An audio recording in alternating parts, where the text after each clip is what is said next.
Please, everybody, sit down. Wow, the clapping was immense, crap. Yeah, they always loved. They always love us. Yeah, man. Like you a little bit. I don't know. Like I had that song memorized. But it's like I don't know. Something happened. That's all right. Good morning, gamers. I got news for you. That's like crap. I had to tell everyone in the house to calm down. Kids, please sit down. Everybody sit down. I know Mooch is, they're excited. Take it easy. Everyone in the audience. I got people in the neighborhood at the window. Everybody relax. No, hey, listen, what a great morning this has been. I've been looking forward to today's show more than even most crap, to be honest with you. There's just so much stuff going on. We only skimmed the surface on Friday's Crossfire. And well, let's start today off a little bit slow and relaxed. You just got home from work. How's your weekend been, buddy?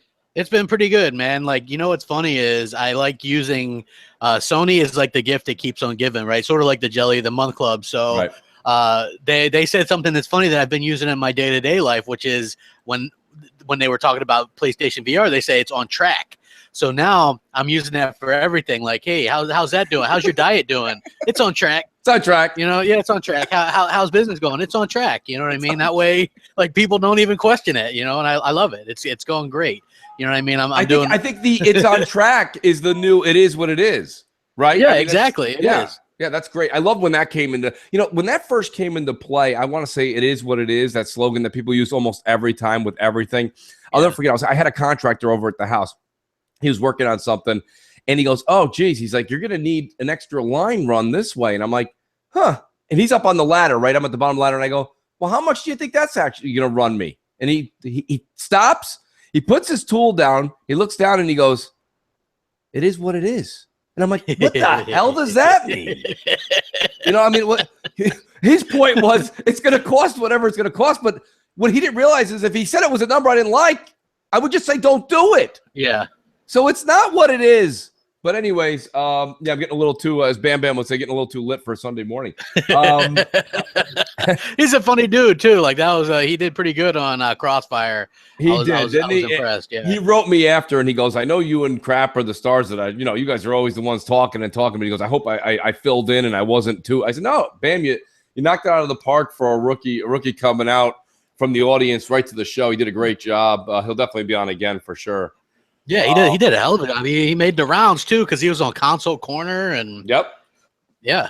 Yeah, we gotta we'll get him on Xbox Nation when we get a chance. Definitely. Hell yeah, dude. I mean, he's a cool dude. That's one of those things where we met him through the everyday kind of gaming situations with Community Game Night. Community Game Night, which where is Community Game Night? Hey. Yeah, every week I'm writing crap. I'm like, I don't see anything. What's going on with Community Game Night? So I know we got She-Wolf and GKB in the audience. I saw She-Wolf earlier. Maybe she'll call in and give us an update on that. We'll get an update or something. I know Fox has been taking it over. Fox did Battlefield 1 last night, which is a nice way of just sidestepping the Mooch. Listen, me and Jay Williams were Jay Dubs to those who. Thank you. Yes, thank you. So me and Jay Dubs were talking before the show. And we were saying that, Jay bought the game. Okay. I just played it on EA Access, and the game's chaotic. It's a nightmare, to be honest with you.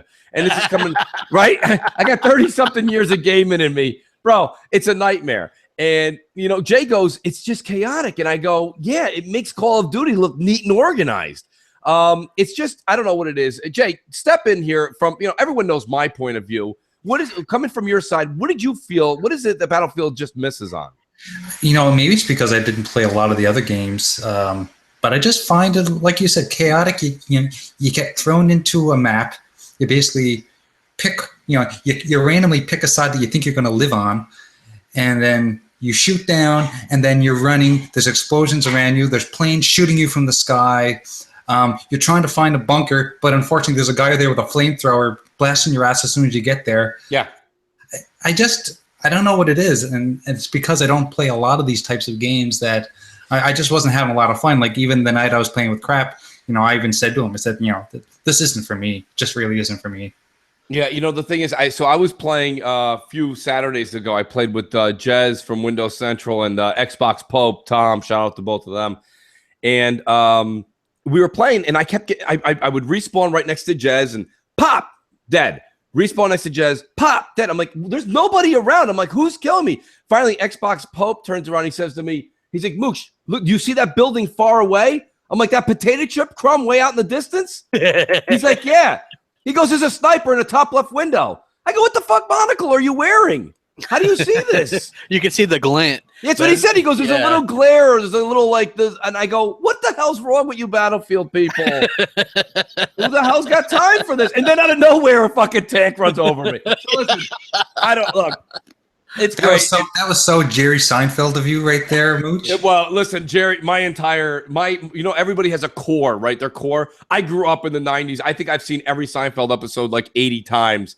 So I take that as a huge compliment, to be honest with you. But it is, a lot of my humor is from Jerry. But, to be honest with you, I don't know.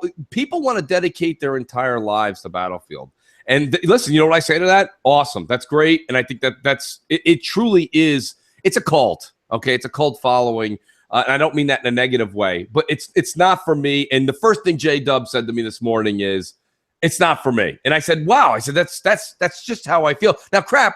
You're kind of, and I'll use a Battlefield term here, you're kind of in no man's land on this, right? You're in the middle. I like it. Yeah, I like the game. Right. I like it with, I found out kind of late that Fox was running it, and I was tired and I had to get up early. And so I was like, yeah, I guess I'll just skip it this week. So even though I kind of wanted to play it, because that basically the only way you can play Battlefield 1 is with a team and with a group of that, then it's fun, right? Even though you're getting your ass handed to you a lot and run over by tanks and all kinds of stuff, it's still kind of fun because you're just with your friends or whatever. So that's cool. But for me, the Battlefield 1 has turned into like the last game that I play, and you called that, but I figured that was going to be how it was going to be. Like, I think that probably next year sometime, a lot of my friends will probably be on it, and then I'll get a little more use out of it. But I wanted to review it and play the campaign and have some fun on it. So that's why I bought it. You know what I mean? I got a good deal. I think I ended up, also I had a lot of credit. I think I only ended up paying like $25 for it because I had like credit on Xbox Live and with EA Access discount. It was like, it was stupid. It would have been stupid not to get it. So yeah, like I'm having a good time with that. But first and foremost for me is always like Gears or Call of Duty 4. You know what I mean? I'm enjoying those immensely. Even Titanfall 2, the multiplayer, I'm enjoying that as well, although it's kind of lonely out there. But for the most part, I think that it's a damn good game. But Battlefield, yeah, that's a good game, but just a little bit too, I don't know, it can be overbearing sometimes, man. Too hectic. Sometimes you're just in the mood to kind of relax or whatever. And, for me, Call of Duty is a little bit easier. I can drop, especially Call of Duty 4 Remaster, I can still drop, 40, 50 kills a map on that. Well, it's fun, and I'm glad you just said what you said, Crap, because it just reinforces what we were talking about on Xbox Nation on Wednesday night, which was a great show, by the way. And I'll tell you, it was what I was speaking to was, here we are 3 weeks, and I don't know, correct me if I'm wrong, 3 weeks after the Battlefield 1 release, and we're done talking about the campaign. Like nobody cares. Nobody's like, that's why we're sitting here and we spent so much time the past month and a half, and I'm guilty of it too. But we spent so much time talking about Titanfall's campaign and Battlefield's campaign, and now the past week we're talking about Call of Duty's campaign. These are multiplayer games. There's people in the chat right now being like, oh my God, I was just doing this and that and blah, blah, blah. Not one story in the chat right now is about the campaign. So when people, there is a population of people that buy these for campaign, but I think it's a minute group. And like, that's why I'm saying, like, it's like Rand Outdoor. Well, Rand's vocal. Rand's just vocal about it, but Rand's right. I mean, listen, there's a lot of people that do that. But when you're looking at the masses, when you're talking about, I think Jez said it's estimated that 16 million copies of Battlefield 1 will be sold. That's huge.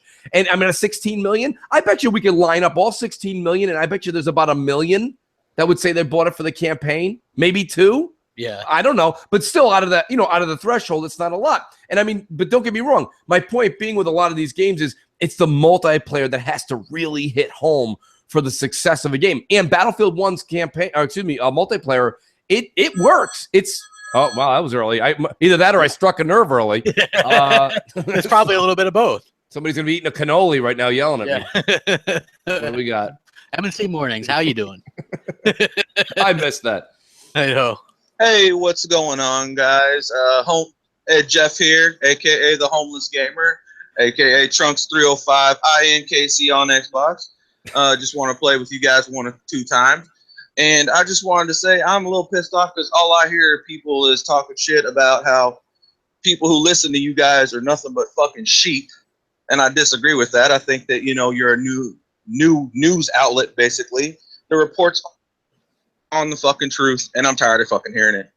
But my other question is why do you think the E3s Sony's have done have always showed games that are always out within 3 to 5 years of a development cycle instead of bringing something out every year like Microsoft does with their E3? If I could hear your comments on that, that'd be great. Thanks a lot. Bye. Hey, Jeff, thanks for the call. Let me tell you something. Let me answer the question first because that was a great question. The reason they do it is the same reason. We're all people, okay? We all do the same thing at work. I don't care where you work. I don't care if you work in the top of a skyscraper or if you're just somebody that fills up air and tires. Hear me out. When your boss walks up to you and you haven't done your job or you're not prepared or you're too broke to do whatever you have to do in the future, what do? You push it off. We've been doing it since we were kids. You did it with your homework, you did it with everything else. So what Sony does is they're showing games 3-4 years out. Now, what that results in is either they're going to come to fruition and you'll get all those games, or somebody 3 years from now will be like, do you remember a game with a floating cross and the guy from Walking Dead in it? Oh, yeah, I kind of remember that little cinema movie that they showed that Kojima put together. But who knows whatever happened to it. Point being is they push it off. They're not committed. They don't have to commit, right, crap? I mean, when a game is told you 4 years, it's coming out 4 years from now, how much can you really hold a company to it 3.5 years from now? Be like, I haven't seen anything since that one snippet from E3 2016. Nobody remembers. Nobody cares. So my answer to you, Jeff, is that they're doing that because this way they're showing you quote unquote games, but they're not games that they're liable for. Like Microsoft showed you Sea of Thieves. Microsoft showed you Scalebound gameplay. Like if next year comes and goes and those games don't come out, people are like, where's the game you showed us? See, Sony showed you concept after concept. So if nothing comes out, they'll be like, oh, it's just a concept, man. Take it easy. All right. Yeah. We're creative geniuses over here. Relax.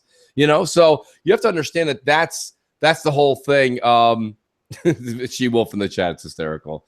She-Wolf, by the way, She-Wolf wrote something up above that said something about those campaigns are fantastic. So are Moochisms, but we forget them after a few weeks. Well, you know, listen, it's you know, I mean, in all honesty, it's that's my take on Sony's 3-year plan. What do you think, Crap? Well, I'll get to that in a second. He was like, oh, well, people say whoever watch us or whatever is sheep. Here's the thing, right?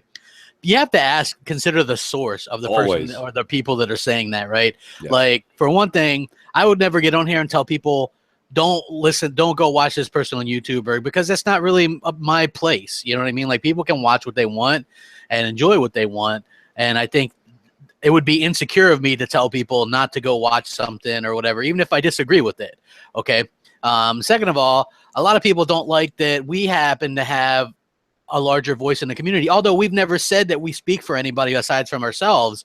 You know, we actually happen to share a common voice and we were able to get it out there from people. So a lot of people don't like that or don't agree with our approach or whatever, and that's fine. But at the end of the day, it's just we're having fun talking about something we love, which is gaming.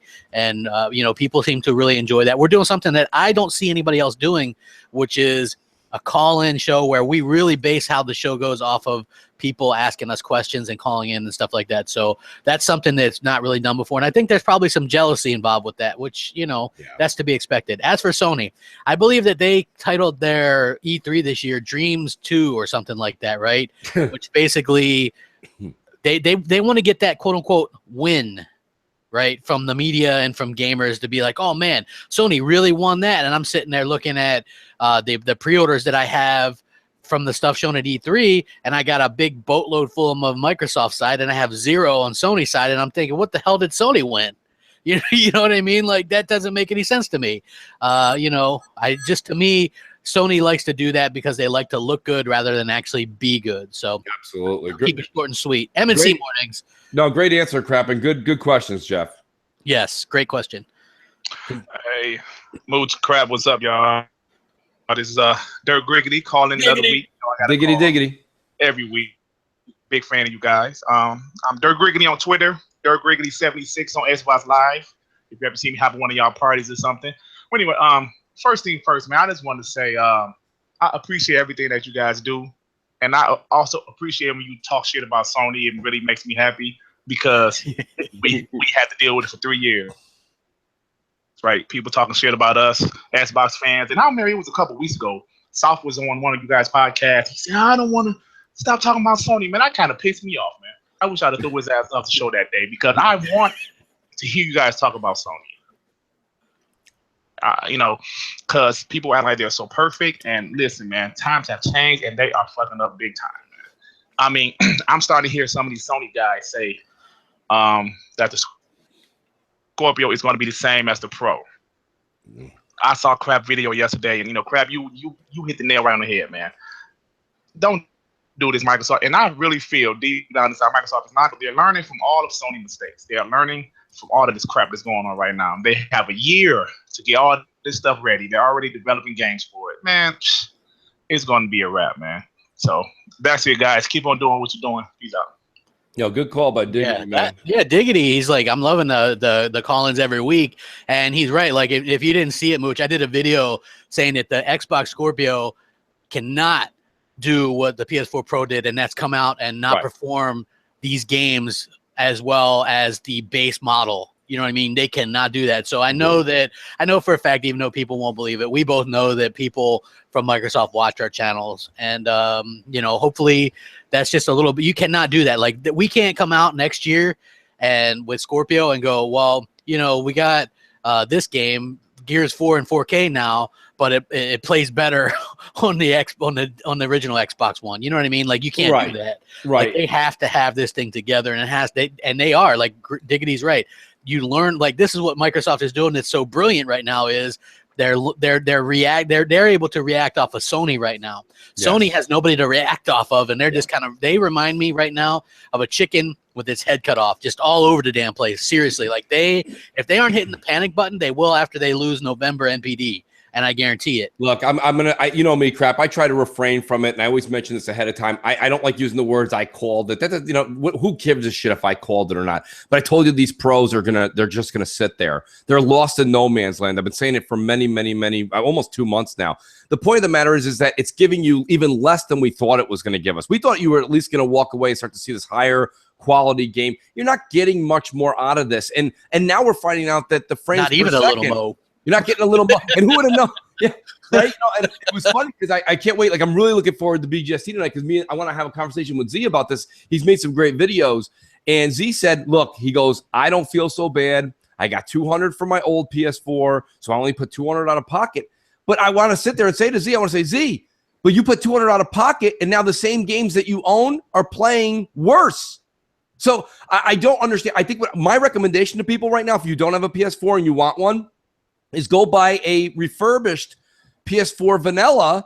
Try to get a later model, but not a slim. Don't get a slim. No, not a slim. No, a refurbished PS4 vanilla. Yeah, because you can probably get it for $180, $170 at your local GameStop, and you're going to get a better quality. Look at The Last of Us, Uncharted. This is why you have this console, right? And those games play better on the vanilla.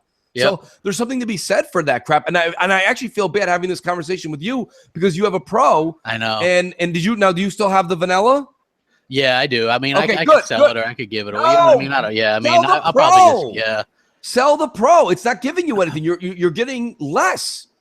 Yeah. My hope is like, I know, here's the thing. Like, I'm hoping that next year will give us a couple of good games that maybe work. Like maybe a game that they were working on this thing specifically, like Horizon Zero Dawn.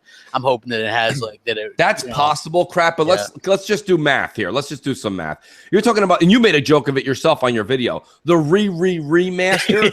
Yeah, they can't even get a PS3 game to run at 60 frames. I mean, how is a new game going to run better? It's bottlenecked by that CPU. You said it yourself. I'll give you credit. You said that a long time.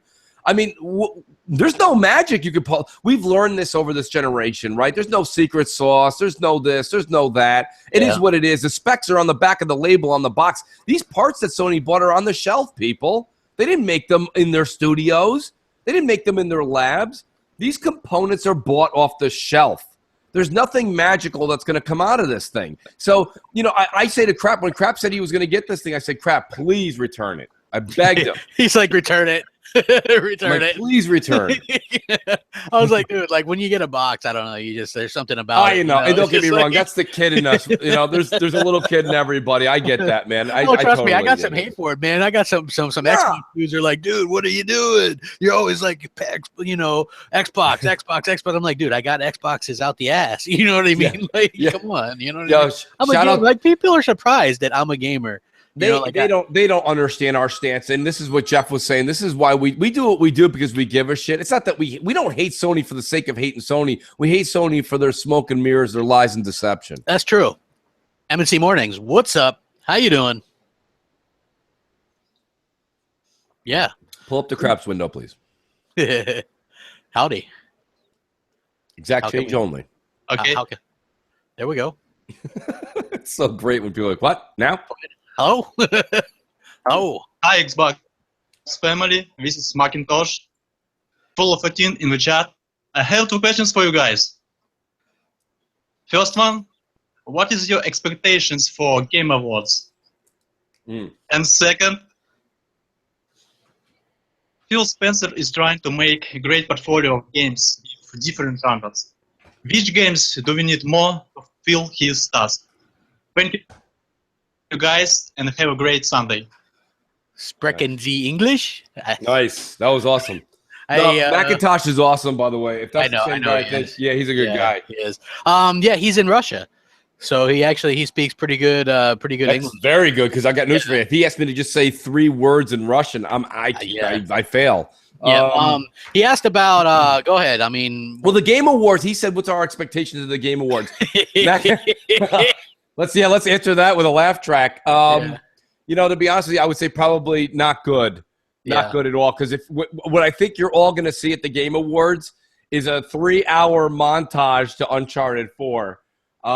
Which we're probably going to see. I don't know if you guys ever saw the VGAs, the video game. Oh, no, it wasn't the Video Game Awards. Pardon me. The video, whatever it is that MTV puts out when Lady Gaga got carried in with like 4 people carrying her like on like a statuette like kind of thing. You're going to see that with Druckmann. Neil Druckmann's going to be carried in by Jeff Keighley and maybe even a few others in the business. It's going to be a montage crap just to Uncharted, because it's their last one. It's the last one Naughty Dog's probably going to do, according to Neil Druckmann and company. I think that they want to move on to Last of Us and maybe another project.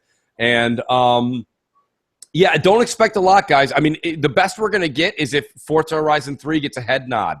I don't think we're going to get much more out of that. Gears of War 4 will be mentioned for its soundtrack.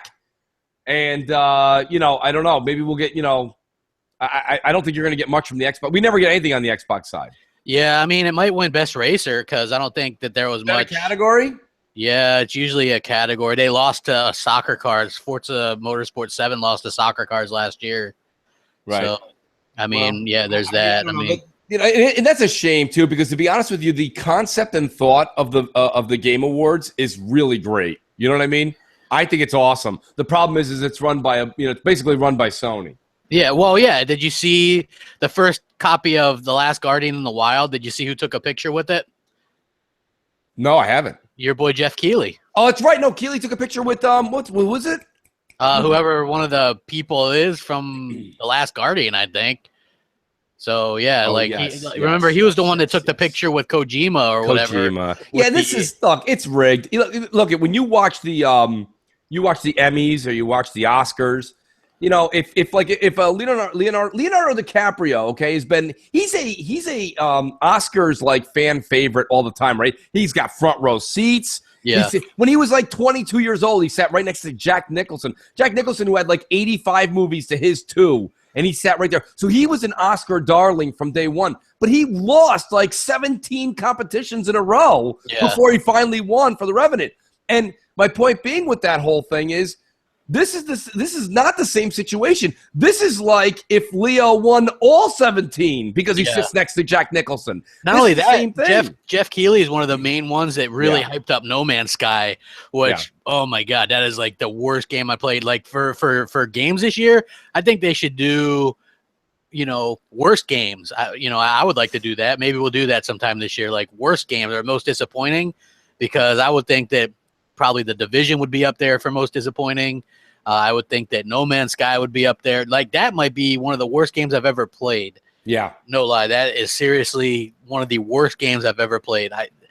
Games are supposed to be fun, and that game just isn't fun.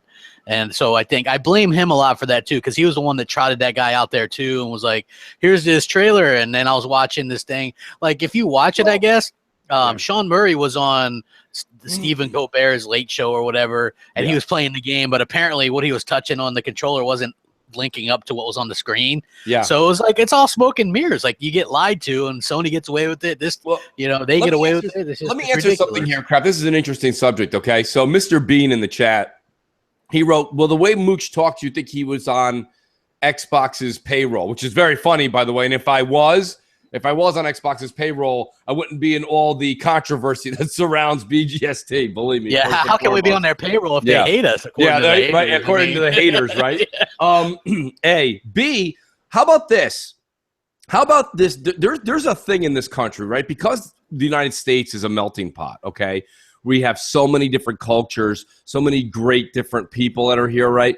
My point being is you have like Jeff Keighley. And you can see, I don't know if you guys ever watch his show or whenever he airs his, I follow him on Periscope and stuff because I like to watch him and how I honor and respect what he's done for video gaming, but you can see he has a fondness towards the Japanese culture. And that's okay. That's okay. Like he bows when he talks to them. He always says Kojima-san or Yoshida-san. Like other people that are just in the gaming world, they're like, "Hey, I'm next to Yoshida," right? And and they're chewing gum with a big fucking pop the bubble, and they're like, Yoshida. But he likes the whole thing. He puts his hands up next to his, in like a prayer shape. He talks to them like that. He even speaks Japanese. I've heard him speak Japanese. You got to understand something. That's fine and dandy. But then you can't run a game awards show where you're definitely favoritism. Like, you just can't do that. Like, you know what I mean? That's like if the host of the Oscars was always Leo DiCaprio's father. Yeah. Like, you just can't do that. Like, and this year's winner is my son, Leonardo DiCaprio, again.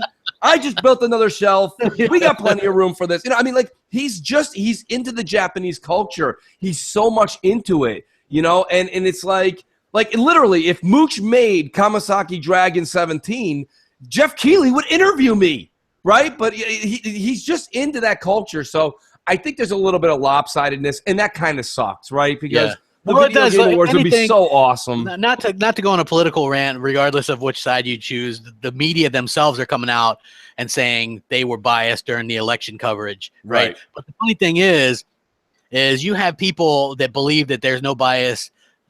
That at the time during this highly debated election process here recently, you had people that believed that there was no bias, that there was no slant, and the same thing with gaming. I still hear people go, "There's no bias towards Sony."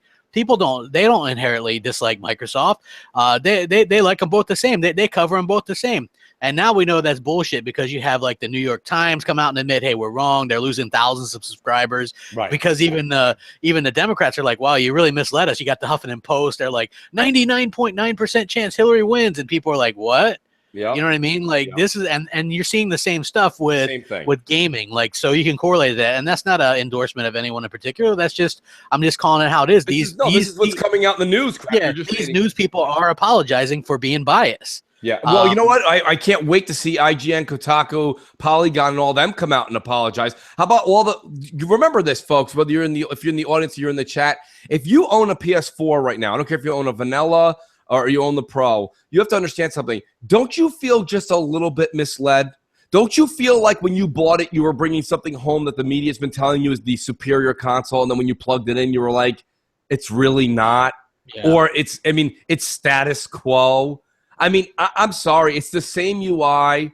Everything looks the same. The controller dies. I'm not even just the Pro. I'm saying it's a PS3 and a half. Yeah. The controller dies after 3 hours of use. They reiterated the console They reiterated the console and the Pro, and if the controller still dies after 3 hours. Well, yeah, like this is the thing, right? Like Microsoft widely has considered, or everybody considers the Xbox One controller to be the best, but yet they still tinker with it and perfect it even more every time they reiterate it, right? So each time it's a little bit better, a little bit better. Sony has like huge complaints. Thumbsticks are cheap and they fall apart. The light that kills the battery. There's no way to turn off the light. It kills the battery in like 3.5, 4 hours. They didn't improve the battery life whatsoever with either the Pro or the Slim. I don't understand how people can just like continually give them a free pass. Listen, but I am starting to see some of the media start to go, you know, that honeymoon period's over. And shout out to K-Meg. I think he did a video about that. Yeah, great video. I retweeted it this morning. That was a very good video. The honeymoon is over, people. The honeymoon's over. But listen, the thing about it is, crap, you have the Xbox One controller, which was the best from day one. But you had a bunch of asshats being like, there's dead zones. There's some dead I remember zones. that, the dead zones. You know, the only thing that was a dead zone. Guys. The only thing that was a dead zone was that guy's channel. That guy's channel was a dead zone. Guys, dead zones. Guys. Yeah, the guys, listen, I've been gaming. I know how to shoot people with a controller, and it's a dead zone. It's a dead zone. So Microsoft apparently took care of it, because then after they came out with their second iteration of controller, within it, there, you know, that same guy was like, guys, the dead zone's gone. They listened to me. Okay, whatever. Talk about a claim to fame, self-proclamation. Nonetheless, Microsoft still kept that. What did they do? They put Bluetooth in it. They did make the bumpers a little bit more, let's put it this way, pointer finger friendly. I think they made the ergonomics. They put a little bit of it's not a grip like the Elite has, crap, but the Xbox One S controllers have a nice little grittiness to the back. It's just Microsoft only keeps improving. Now you can update your controller wirelessly. I mean, it just keeps getting better and better. Yeah, we got us a call just when I was about to go to a voicemail too. What's up, M&C Mornings? I almost don't know what the hell I was thinking there, but what's going on? This is a Mooch maniac right here calling in. Sorry, Sorry, I've been spamming your club. I love it. Hey, I love speaking my mind. I just called in not so much for a question, but to say thank you. And finally, it's been so long. We've been the silent majority of people just, you know, taking it from PlayStation and listening to. There's no news outlet that gives actual news anymore, and it just gets tiring. So I just wanted to say thank you. Thank you for finally speaking the truth and I love JRPGs, and I wish that Xbox got more, but you know what? I still prefer my Xbox more. So I just called in to say thank you and keep up the good work. Later, guys. That was awesome. That was nice, and I appreciate it. It's always nice to hear the Mooch Maniacs come out and voice their opinion as well. That's why we do this, and that's the same thing I did say. You know, crap, I do want to talk about clubs at some point today during the show in between calls, but I do welcome anybody to my club on Xbox is Crossfire Podcast. Come in and feel free to speak your mind. It's a place where you can come in and speak your mind. You will not be criticized regardless. It's you know, I mean, a lot of other people, it's hard to talk around them because everybody's just, you know, everything's kumbaya. Well, let me tell you something. Anybody who wakes up to an alarm clock, goes to work, has a flat tire on the way to work, or gets a call on the way to work, and things just kind of go astray, you find out life isn't kumbaya. So let's stop with all this nonsense and start talking. When we get you know, life only becomes difficult when we put these masks on, right? Crap, and we pretend that this isn't real and that's not real. When you actually call people out and the truth is out there, the truth will set you free, okay? Yeah. So just come on down to the Crossfire Podcast Club. I accept everybody. It's an open one. Yes, we accept cursing. Yes, we accept all types of gameplay. All are welcome. I'm never going to catch up to Crap. I think I have 300 and something members. Crap's got like a line around the corner like he's giving away iPhones. Dude, I got something like 2,200 or something. Yeah, you got like 2,200 members. Yeah. Holy shit. Yeah, but God bless you, Crap. That's awesome. You know, yeah, what's really cool about it, what's interesting is, like, if I had to go moderate some people yesterday because they were just, like, spamming, you want to win something? Here's this. And I was like, oh, I had to block. Well, I'm all for free speech, but let's not do any I'm not advertising, so I don't want anyone else advertising. Yeah, so basically, yeah, that was yesterday. I was like, Crap, hey. My phone notifications are going off like mad right now. Crossfire Podcast has an invitation request. I got like 8 of them right now. Yeah, I had to turn off the notifications. I had to because I was getting one. Like I was trying trying to record some footage and stuff. It's like invitation request. So yeah, so I was like, yeah, okay, well, you know, it is what it is, you know. But we do have some voicemails. Let's do some voicemails. We have a lot of voicemails, and crap. After this voicemail, we should discuss what we're giving away today. Yeah, absolutely. Okay, so we've got a voicemail. You guys hearing an echo from me? I am not. Good. No. I'm hearing my own echo. That's fine. This guy calls in all the time. I don't know how to pronounce his name. It's Faiq. I'm going to call him Fizak. What's up, Fizak?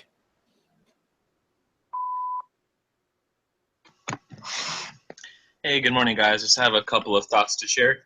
First, Mooch, I know you have Batman Arkham Knight, and so I wanted to challenge Crap if you could try to sell Batman Arkham Knight to Mooch in the midst of all these great games that are out right now. So much so that after the podcast, Mooch goes straight to Batman Arkham Knight instead of anything else that he would play. Second thing is, I wanted to talk about Apple. I know Mooch likes to use Apple as an example, and I'll make this as quick as possible.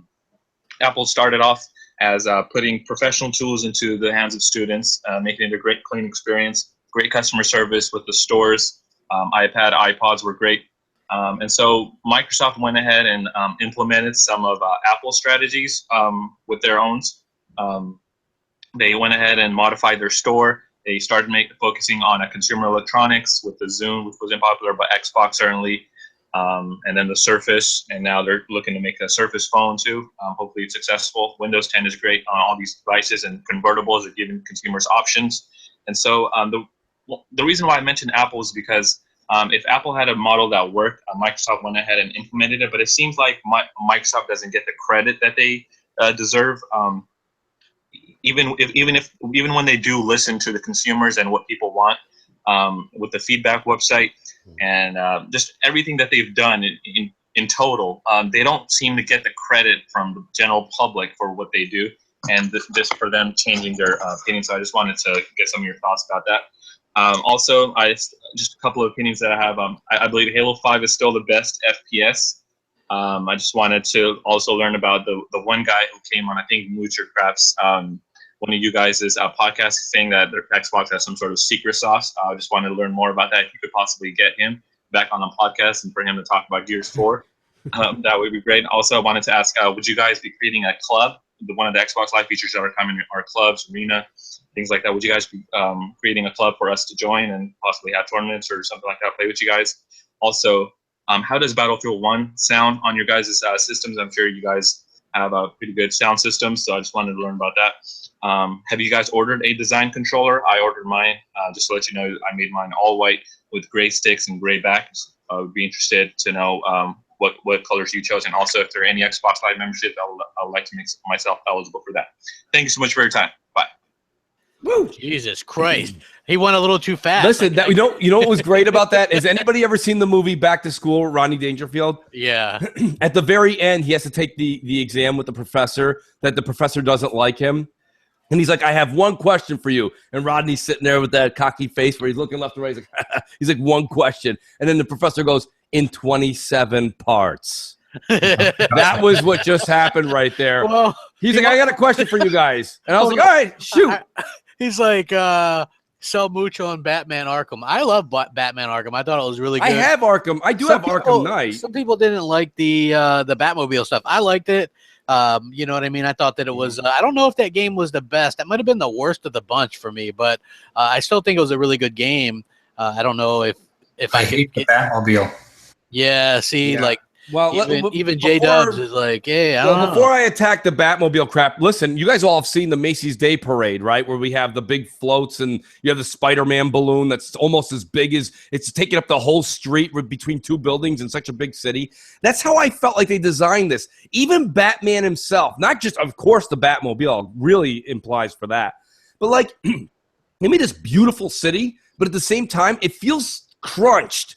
And it feels like there's a lot of stuff going on in just like a crunched city. And people are going to go, Mooch, what are you talking about? It's such a big city. I understand that the grand scale is big. But once you go down into the streets with the Batmobile, if you just sneeze while you're playing, you smack into buildings like you're a bowling ball with bumpers. You know, it's a mess. I think the game really needed to they did too much. You didn't have to put every villain in it. You didn't have to put like the buildings so close together. They could have expanded it out a little bit. I played City all the way through. I beat City on 360. For some reason, Arkham, and I want to go back to it because I watch. Shout out to Dealer Gaming.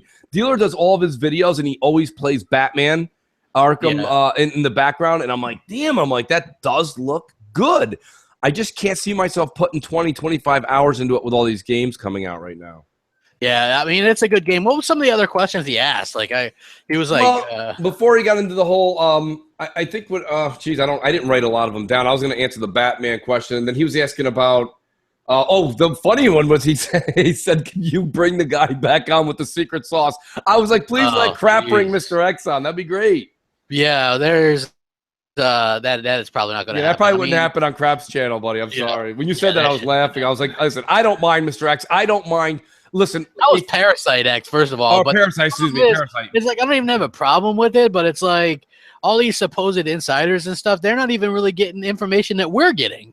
You know what I mean? Right, like our information is a lot more legit than theirs. So it was that's why. It is. And, Parasite, listen, Parasite's a big fan of Microsoft. It ties in with what another question was. He really likes the Microsoft product. So when he gets a little bit of word on something, he does preach it, and he preaches it out loud, and he stands. He's like one of those guys in Vegas that's standing on one of the big stones talking about Scripture, and the Lord will be here tomorrow. Here's the thing. I don't bust Parasite's chops because, listen, there's a lot of Sony guys that do that too. And actually, believe it or not, if you don't like Parasite, then you understand why we don't like the Sony gaming media. Because all they do is stand on top of a stone preaching about how great things are going to be, and then they're not. Parasite, if you really look at what he broke down, he was 50% accurate. And I mean, when you're talking about a guy who was as radical as he wasn't that far off. He was wrong with the whole, the Xbox One 5.5 teraflops and, a little bit of this and that and whatever. I mean, look, it is what it is, but I don't hold enthusiasts on our side any more to a flame than I do the Sony guys that do it every day. But you know what he was doing was like giving, I don't know.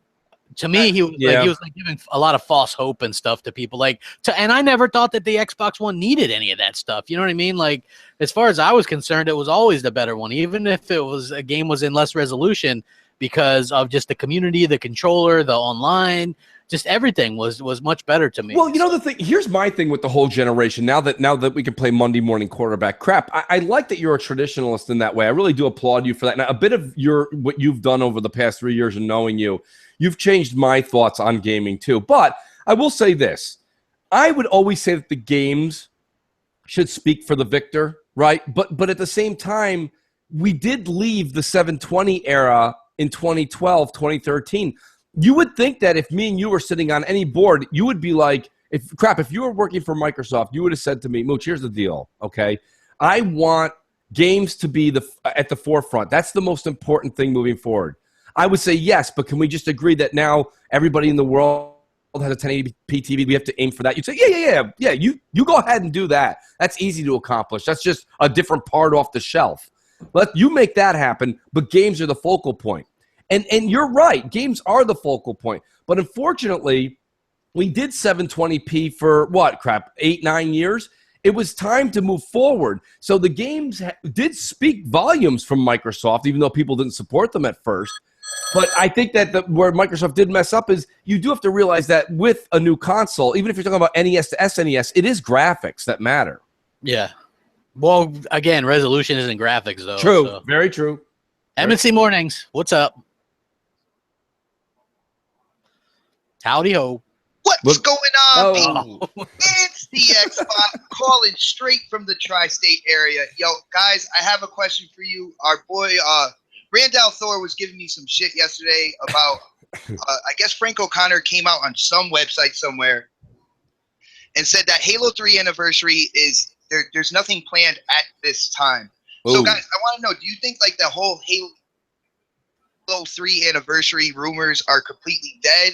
Do you think he's trying to, like, cover something up, until they're really ready to unveil something like that, coming out around the time of the Scorpio? That's pretty much my question, guys. As usual, this is a killer show. You guys are doing a great job. Keep it up. I tune in every Sunday. But that's pretty much it, guys. Thank you, Xbot. And honestly, anyone that didn't catch I Caught Next podcast, B Shadows was taking over. It was a great show. K Mega, Fuskies, Newark, the Don, Oh Snaps. You guys really put he has the best names. I know. I was just podcasting. thinking that too. I was like, Jesus, isn't that great? You know, I've memorized that entire list of people on that show because I love the names.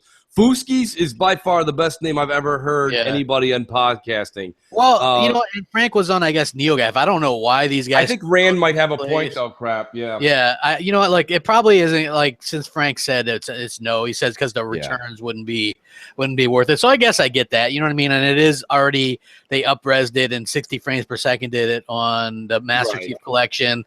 So I mean, what are you gonna do? I guess Frank's a straight shooter. Xbot. I'm not trying to let you down, but Frank is the one that came out and revealed numbers when Microsoft doesn't do that. Frank's the one that came out and shot another Sony person in the foot after they said something stupid.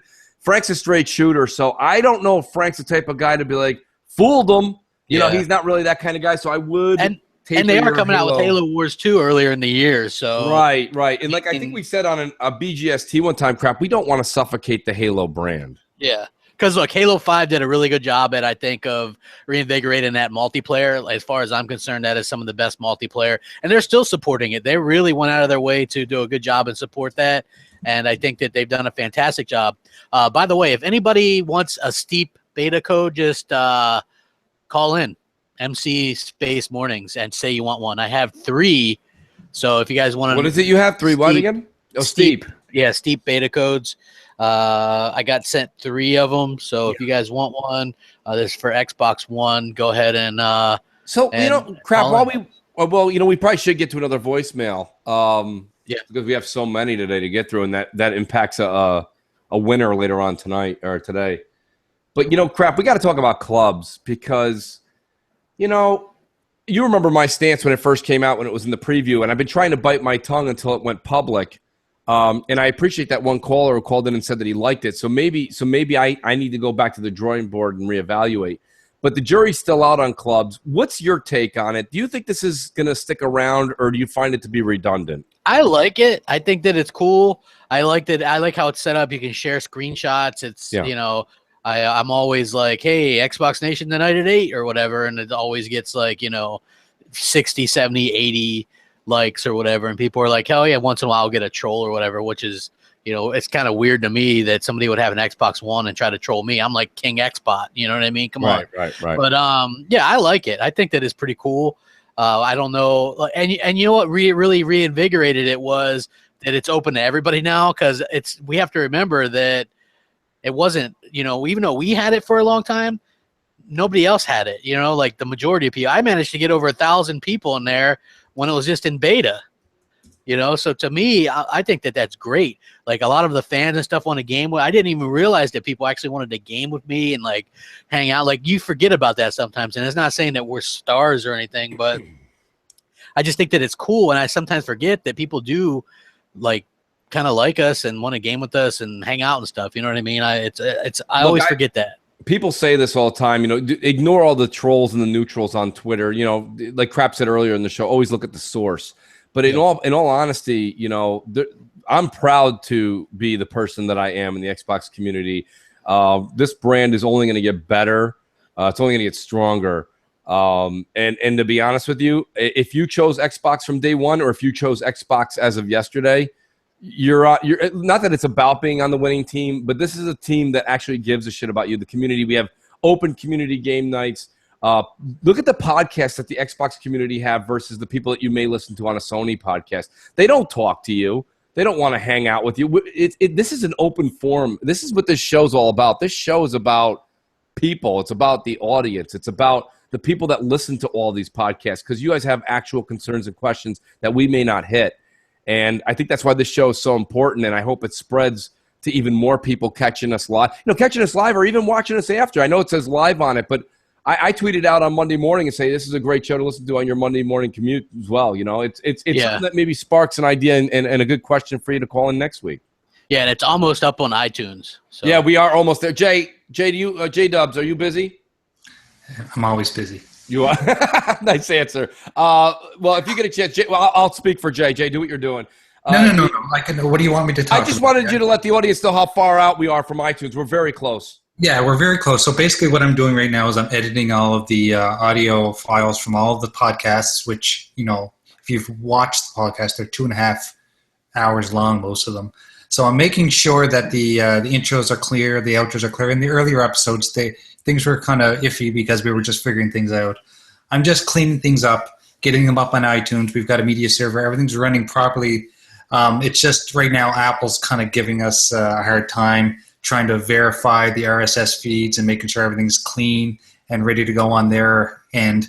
But as for everything else, if I don't get them up on iTunes as of this week, I'll be putting them up on Google Play and other places because they're not as strict.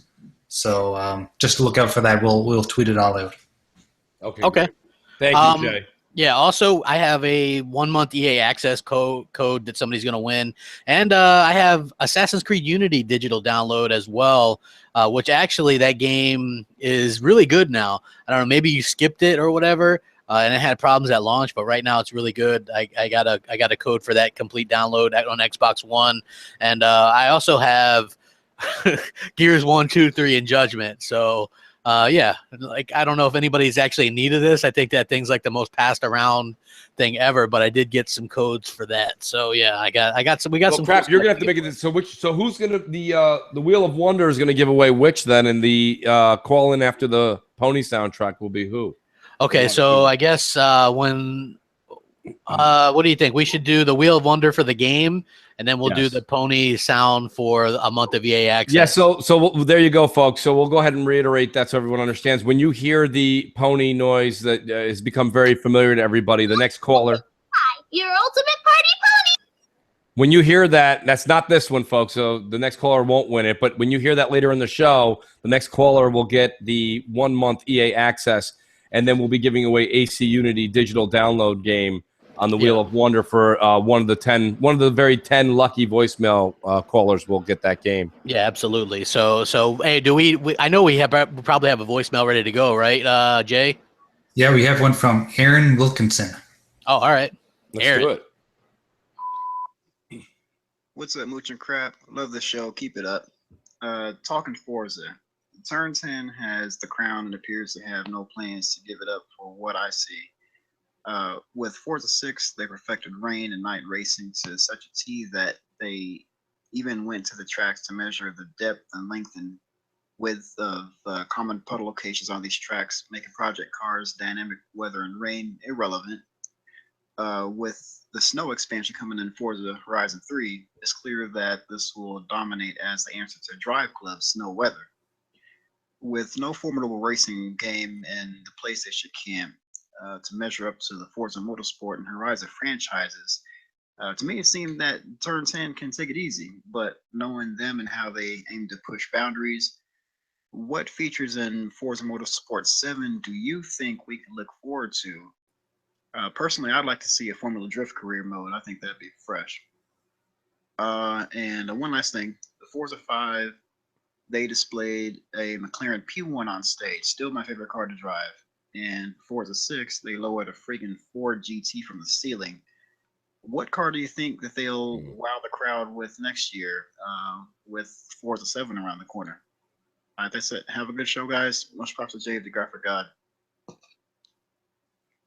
Nice. I mean, I don't crap. I like Forza a lot. I know you love it. As far as what they're gonna dangle from the ceiling for Forza 7, I don't know. I think they alternate. So I think since we did the Ford muscle car last time, I think we'll go back to some sort of Italian car, or could be a German car. Yeah, I don't know 100%, but I think that we're gonna start seeing more weather. Like we're getting snow for the first time in the expansion for Horizon 3. So I wouldn't be surprised to see snow and more rain and wet weather options in Forza Motorsport 7. Obviously, I think that's going to be like a 4K 60 frames per second game. I think that kind of answers his question too. What do you think 7 will bring? I think 7 will take all of the above, what we're getting between Horizon and Forza 6, and you're going to get all of that in Forza 7. I think it's just going to be an extravaganza. Yeah, I think it's going to be fantastic. So it's always going to be really, really good. That might be my first simulator I buy. Crap, I didn't buy Forza 5. I didn't buy Forza 6. I did buy Forza Horizon 2 and Forza Horizon 3, just because of the open world. You know, I like being able to just between races just break shit and look for those XP boards and you know, barn find. I like that. You know, where the actual, you'll laugh at me at this, but in Forza, the races to me are the boring part. I like the customization of the cars. I like the barn finds. I like breaking all the boards. I like all the oddity stuff you can find, and exploring the world that they created and the way the cars all sound different and shit like that. I like that, especially with a Supreme sound system. It's fun. But yeah, I don't know. Was there another question he had early on in that call? I think that was it. I think that was it. If he did ask, then I apologize because I kind of glossed over it. I don't know. Like I've even trying to like write these things down as they talk. But speaking of things that are glossed over, Dishonored 2, and people probably don't even right. People probably don't. It's on track. It's on track. It sure is, crap. Yeah, it sure is. Dishonored 2. I called this a long time ago. I said this will be another game that is going to be filed in the Mooch's Who Gives a Shit file. It's that and Watch Dogs 2. There's not a lot of hype. There's just not a lot of excitement in the community. Watch Dogs 2, I mean, Watch Dogs 1 is only what it was because it was a game that came out when we had nothing else to play. Think about the era of what was Watch Dogs 1 crap. There was nothing else. Yeah. There was nothing else to play. Remember, we were like, oh my God, it's the first game that's not on Xbox 360. You know what I mean? It was on 360 though. Was it really? Yeah, they put that was on 360. And PlayStation 3, and it was after they hyped it up at that E3, and they were like, "Look how great this looks!" And it didn't even look like, you know, like it didn't even look like Watch that on like Dogs was on 360. Yeah, wow. I thought that was the first one that turned the corner. No, but anyway, long story longer, that game wasn't great. I don't give a shit. Yeah. Hi, your ultimate party pony. Boy, that couldn't have been any better timing. Yes. Next caller wins. But, you know, to be honest with you, I think that, I don't know, for some reason, look, it's not discrediting anybody. If you like Dishonored and you like Watch Dogs, go grab that game and enjoy it. But realistically, there's another issue. Dishonored 2, apparently the person that was making the Xbox One edition was drinking fucking Scope and eating bath salts. I don't know what was going on. I don't know what lay off the bath salts, man, because that's not good for you. It looks like a 360 game, right, crap? Yeah. Well, yeah, like I had noticed that I had watched some comparison video, right? And usually I can't tell those things at all, right? But I'm looking at this, and you can really tell the difference. It looks really muddy and ugly on Xbox One. Yeah. And so I was looking around, and I noticed that Xbox Mad had run a story on it because they had the Xbox One version and also the PS4 version, and so they were able to play both and say, hey, it looks really bad on Xbox One. So I'm looking, and then Rand Outdoor loves the game but said it looks worse than a 360 game. So I mean, I'm not sure what the deal is, but damn, come on, get your shit together, you know?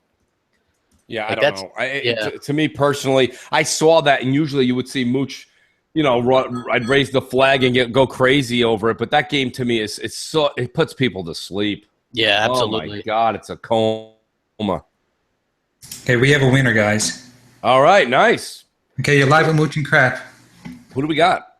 Yo, what's up, Matt Crap? What's up, Mooch? My question for y'all is, with the Scorpios being so powerful, and Microsoft saying they don't want to leave the vanilla Xbox One owners behind, and Microsoft's big emphasis on co-op, I have a feeling that that they will lower the frame rate so they'll be able to use co-op on the original Xbox. You know what I mean? Like Scalebound will probably be 30, and it'll be 30 on the Scorpio as well. It'll be 4K 30, but it's gonna suck. It's not gonna be 60. They already said Gears 4 single player won't be 60. It's gonna stay 30. Well, I've heard. And that's pretty much it. Well, so Crap, you want to take that away? He's basically asking, you know, how is it that the Scorpio, the devs will dumb it down? Is that a parity issue, you think, or he's just trying to say that's better utilizing the power of the box? I don't know. Like when it comes to multiplayer, I think that that you have to do it a certain way. You know, you have to keep it even. With the single player, I don't know that you do. So I mean, I think it'll be 4K 60. The multiplayer, and then I think the single. I'm not sure exactly. I think you have to keep it a certain 30 though, because if you play co-op, yeah, you know what I mean. That I think that would be something that you would have to keep in mind. Yeah, I mean, I get things about the Scorpio that get me kind of excited. Is I just can't wait, and I know Microsoft's going to have a Crackdown 3 or something that comes out with it that's going to show its real strength. But I am looking so forward to hooking up the Scorpio and playing Gears of War 4 single player in 60 frames. I mean, Rod's already come out and said we're going to get that. Crap, we're also going to get Forza Horizon 3, I believe, on day one in 60 frames. Yeah. I mean, do you understand that? This is me, okay? I'm not a PC gamer. I don't have a rig in the house. I don't have anything that can play PC games. To be able to play Forza on 60 frames in 4K, it's utterly mind-blowing. It's going to be fantastic. And that's not even their new stuff. This is the other problem with the Pro versus the Scorpio. The Scorpio is going to have a plethora of first-party games that are ready today. You had Rod come out and said, "We're ready now. We're ready right now to launch that in 4K 60." Where Sony can't even get the remaster of The Last of Us to run at a solid. I saw it dip into the high 40s. Really pathetic. Yeah, that is pretty damn bad. But hey, congrats! He won a month of EA access. So. Yeah, that guy's name was Jacob Salinas. Okay, so nice. Yeah, after the show, Jacob. After the show, we'll get a hold of you on Twitter and Jay, or however Jay does it, and he'll hook you up. Yeah. No, I do it through Skype now. So that's since I'm getting people through Skype, I just send them their codes through the Skype chat. Okay, gotcha. So that's not a problem. We're on track. We are on track, guys. Yes. I do want to say M&C Mornings having a fantastic showing. We broke over the 300 mark today so far already. Let people know that this is a show for you guys, for the audience. These calls mean a lot to us, and it means a lot to everyone else listening because people like to hear me and Crap talk. But let's be honest, myself personally, the biggest thing I look forward to on M&C Mornings is what the next call-in is going to ask us, or what the voicemail next is going to move the direction of the show. Absolutely, and I love that. I think that's one of the best dynamics of the show is. There you go. There it is. It dictates what we're going to do. So it's almost like I rubbed the genie lamp. Exactly. So just to let you guys know that this guy is a winner of one of the earlier codes as well. Okay. Very cool. Hello, M&C Mornings. How you doing, Mooch and Crap? I just have a quick question. My name is Virgil. I'm from California. I was just wondering, how do you feel about people, basically, they bash Xbox whenever Sony's doing bad? If Sony's doing bad, they always have to point out something with Xbox. What's your opinions on that? Okay. Well, thing. I'm not sure how. I want a free code. How do I get the code? Thank you, guys. Love you guys' show. Appreciate it. Thank you. Yeah, I think what he's saying is when Sony's doing something, unethical or not great, what's the first thing the media does is they'll depict something that Microsoft did to kind of lighten the blow. Crap. Yeah, that's classic deflection, right? Yes. So if I sit there and go, whoa, why'd Sony do that? Why'd they cheap out on that CPU or whatever? Then somebody will be like, yeah, but Microsoft, that 2013 reveal, right? Yeah, exactly. I mean? Yeah. Listen, everybody in the audience, and shout out to everybody. Now we've broken 306 people in the audience. Listen, let me tell you something. Thank you, first of all, for being here. Second of all, can we stop with the 2013 reveal? Okay? Phil Spencer went out there, put a hell of a show on stage. It just so happens, like Crap had said on Crossfire the other night, that Jack Tretton went and he pulled the camera out of the box, he pulled the warranty out of the box, he pulled the credibility out of the box, and he's like, look, $399. And they're like, Jack, you forgot your tie. You took that off too. Oh, shit. Yeah. He's basically, Sony threw everything out of the box. Listen, Sony was going to put that camera in the box. You're going to have the same price point. Sony knew they had no games coming for the foreseeable future, which we still see they have no games coming. And what do? You have to undercut your opponent with cost. And then they came out and said, let's share a game. Okay. And now they're telling you can't share a 4K movie. You have to buy it from them DRM. So Sony's full of shit, okay? And they thought they were pulling a fast one. But guess what? Shout out to Iron Wolf and a few other people that sent out pictures. Are you seeing, Crap, the pictures of Best Buy and the game stores with PS4 Pros piled up like a game of Jenga in these stores? They're not selling. It wasn't just that. I also called up locally and was like, you know, they stop. A lot of the stores are not taking PS4 trade-ins right now, like vanilla PS4s, because they have an overabundance for them. And you would think that they were trading them in for PS4 Pros, but apparently a lot of people are trading them in for Xbox One S's. So I think that a lot of people that were maybe thinking that the PS4 Pro would win November for Sony might be a little bit disappointed as far as the NPDs come in November. So I think that definitely. And what happens at this point? At what point do Sony fanboys have it sink in that there's a problem and that there's time to hit the panic button? I mean, that would be 5 months lost in a row. They had released a Slim, couldn't beat the Xbox One S. They released the VR, and that couldn't beat the Xbox One S. They released the Pro. That's not going to beat the Xbox One S. So what does Sony exactly have to do to actually, you know, do before people admit that there's a problem now? You know, it's a time to panic. You know, it's coming down to games, it's coming down to services, it's coming down to features, and Sony ain't got them. You know, look at, they forgot that Microsoft out Sony'd by putting a 4K Blu-ray player in their slimmed down console. That's what they did. Sony has made a living off of putting the best media in these things. PlayStation 1 had a CD player. PlayStation 2 was the cheapest DVD player. PlayStation 3 was the cheapest Blu-ray player. And they should have went for the 4K Blu-ray. And then I think that they would be winning. If they had put a 4K Blu-ray player in the Slim, Microsoft maybe would be in trouble. But the fact that they didn't, man, Sony really looks bad. Sony looks awful. They look real, because they were the ones that just 2 years ago were like traditional media and share your games and all this stuff, right? And now they're like, well, you can download 4K stuff, and even though most people's internet isn't good enough to stream 4K, you know, it's like 20% or something. So this is really Sony. You say we use these same expressions, but it's true. They shot themselves in the foot here. Crap. Yeah. This hurts their brand.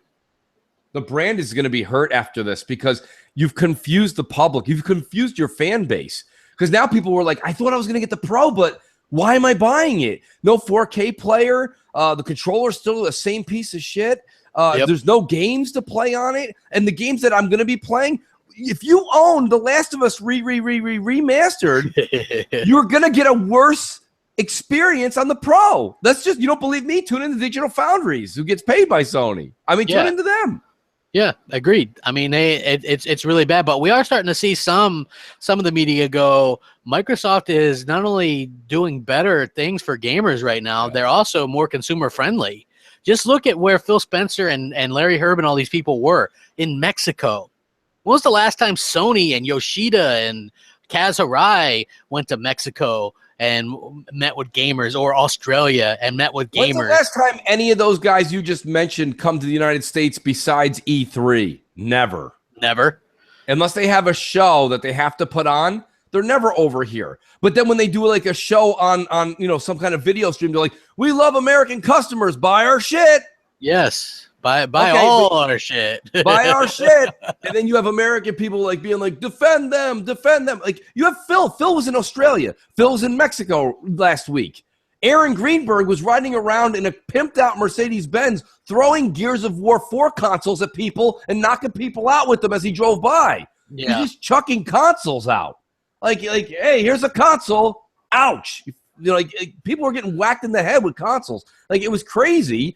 And then you have Yoshida, who the minute E3 wasn't even done yet, the orchestra was still playing. Yeah. And he was on the plane back to Japan. He had to get out of there because he was disgraced. You know, it's like, it really is. Listen, the Xbox executives, the Xbox faithful, the Xbox ambassadors and MVP people that put out videos every day, every week, this community's alive. This is a different ecosystem. This is a different Microsoft. So, you know, if you're just joining in late, and I don't mean to this show, I mean you're joining in late to the Xbox like ecosystem, you're in for a treat, man. It's a complete 180 from the 2012 era. Absolutely. Let's do a voicemail. How about a voicemail, Jay? What do we got, J-Dubs? We've got our old friend Tony the Pony. Tony the Pony. God Can't bless wait. him. Yes.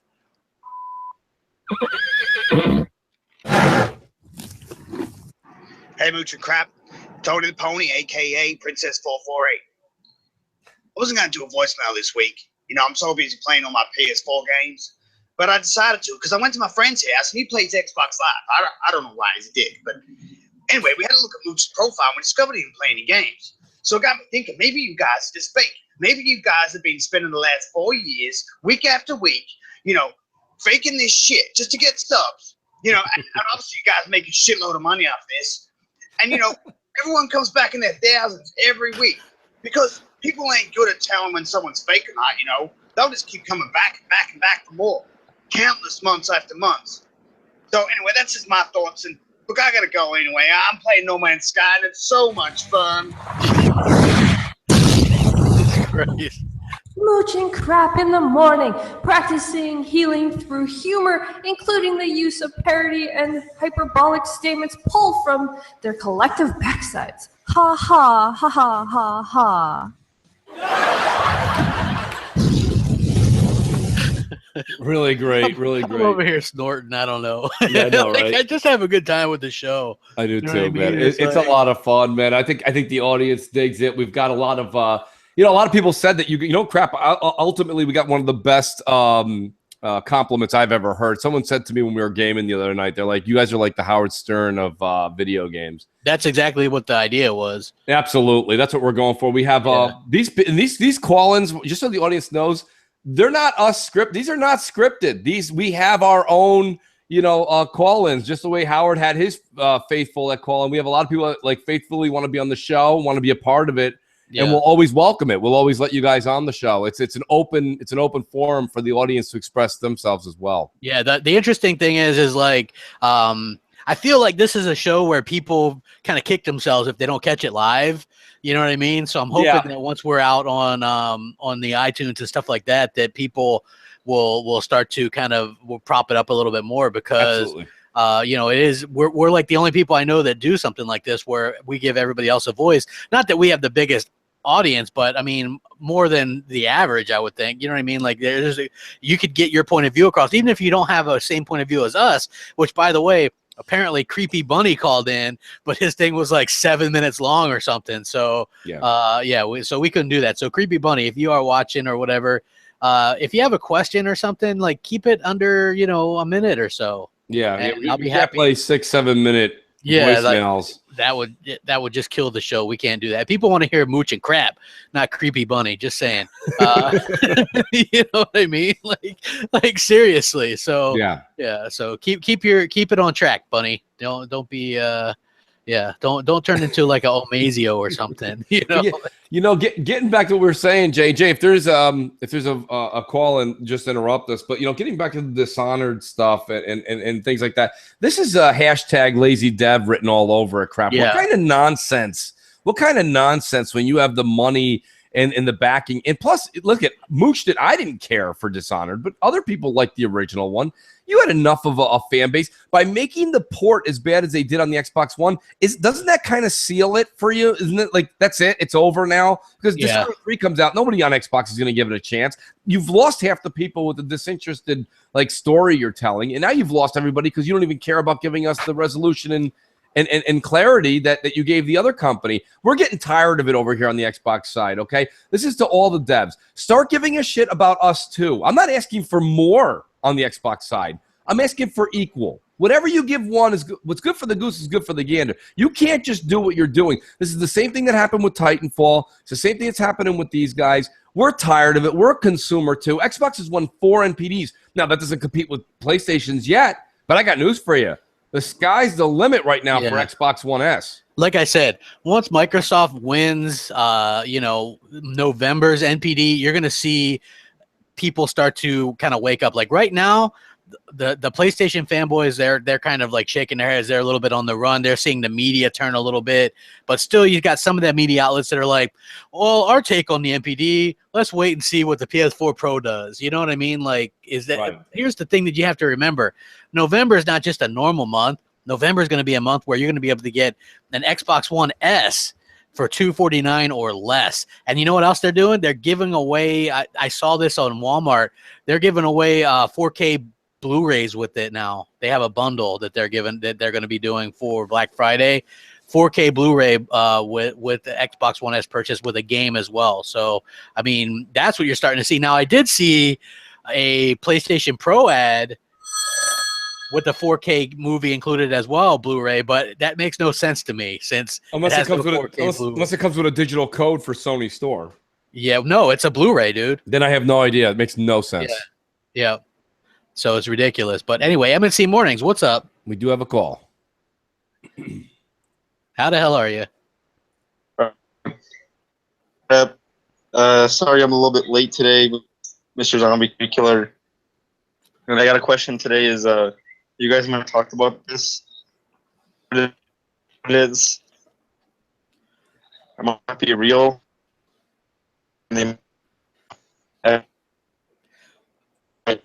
Apparently, Mr. Zombie's calling us from in the ground. Yeah, Mr. Zombie Killer. He shoveled a 6-foot ditch and then jumped in it and made a call. Yes. All right. The Halo 3 anniversary rumor might not be real, but I'm not in the ground. But rumor is not real. Hopefully, might have went through right now. Yeah. Yeah, Mr. Zombie Killer, thanks for the call, bro. We're just busting chops. No, he goes, I'm not in the ground right now. I think he said right now too. Like later on he will. But anyways, I thought that was great. Yeah, I think Mr. Zombie Killer, we kind of touched base on that a little bit earlier. I do think that Halo 3 is probably not coming to Scorpio as we had first imagined, just because of Frank's comments. But listen, nothing's dead. They may decide to throw that. Listen, we've said this a number of times, right? Crap, they might just throw that in the box. They might just say, hey, you know what? We weren't going to do it, but here, knock yourself out, kids. Have a good time with that. Yeah. Or they just might not want to do their resources to that. I don't know. Like next year is a bit of a, because what Microsoft does is they give you games for the more the future that's kind of right in front of you, not 5 years out. Right. So outside of some of the stuff, I mean, we know maybe there's some games that are coming out next year, but I'm sure we don't know all of them, and we don't know a lot of stuff. So it's really kind of a surprise, and I like that. Whereas with Sony, it's you're going to get probably 1 or 2 games that. What would be their big game? I mean, it seems like they delay a game that's supposed to come out in the holidays, and it gets pushed out to the front of the next year, and then they have nothing for the holidays again.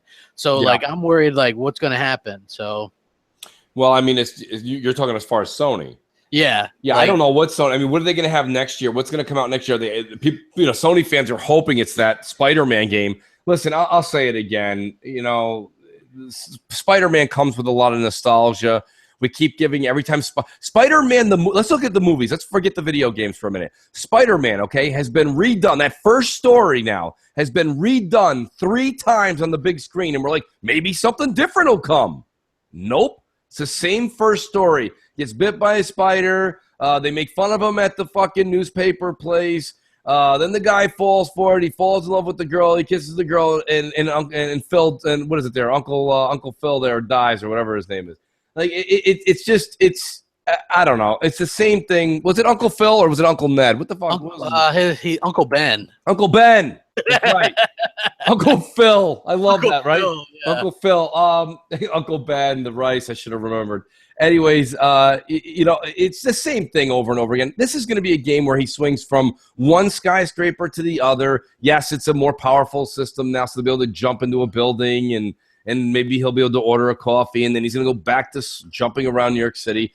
It's the same game you guys played on OG Xbox. It's just going to be prettier. I don't know. That's my take on it. I don't think that game is going to be any saving grace for anybody. I think it's just going to be a name thing, and I don't think it'll do well. I don't think it's do very well at all. It'll do slightly less than Ratchet and Clank did. I don't think it's gonna, it's not gonna have the pull that Star Wars Battlefront had or anything like that for Sony. That's my opinion. I could be wrong. Yeah, I agree with you. I just saw a picture of the PS4 Pro melting or something. Oh, is it on Twitter? Yeah. What do you mean? Is it melting because someone lit it on fire, or was it melting because somebody was playing a game? I guess somebody was playing a game. Look at the DM that Tim Dog just sent us. Wow. Oh, wow. That could burn down your house. Wow. PS4 is producing worse graphics. And it could potentially burn your house down. Interesting. Oh, wow. Yeah, it did. That is definitely that's smeltering. Yeah, that's bad.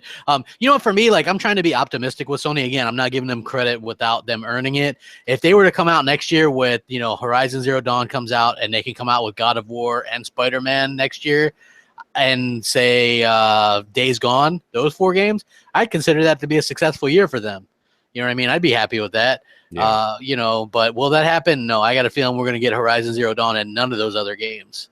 So if this melting thing is catchy crap, that's a nail in the coffin. Yeah. Oh no, Naomi Kai will be dressed as Spider-Woman for 2 weeks when it releases. Supersonic Station. That'll get my ratings up. I mean, I don't know. Yeah, she already did the Harley Quinn stuff, but you know what's funny? She's doing a voice. She's voicing a character for a PlayStation VR game. Oh, I'm just saying. You don't say. Yeah. M&C Mornings, what's up? How can we help you? Roll on. Come on in, the water's going on, guys? Oh no, Jesus. 4, 2, 7, 9, whatever. Yo, guys, this is not a question, but more like a prediction. I want to see what you guys think about this. With Sony and their obsession to try to sell hardware with no software, the Pro not having a UHD Blu-ray. Sony's coming out with their own UHD Blu-ray next year. So do you think it's far-fetched that Sony will come out with another SKU for the Pro next year that includes the UHD Blu-ray and tell all their fans they have to buy more hardware? Wow. Come on, guys. Let me know. Well, let me tell you something. Right, guys, I'm out. Xbot, thanks for the call again, and I do appreciate it. And to be honest with you, if these melting PS4 Pros, if this is really happening, and that person that sent that out, crap, that wasn't like an Xbox fanboy. He's got a check mark next to his name, so he's an official somebody in the world. If that's true, I mean, this is a problem, and I don't think Sony's gonna be. Sony can't sell another piece of hardware next year. I mean, they're already drowned with the Slim and everything else. I don't know. I don't think they can do that. What's your take? Yeah, I think that it would be difficult if I had heard that there was some issues with heating, and people called me crazy.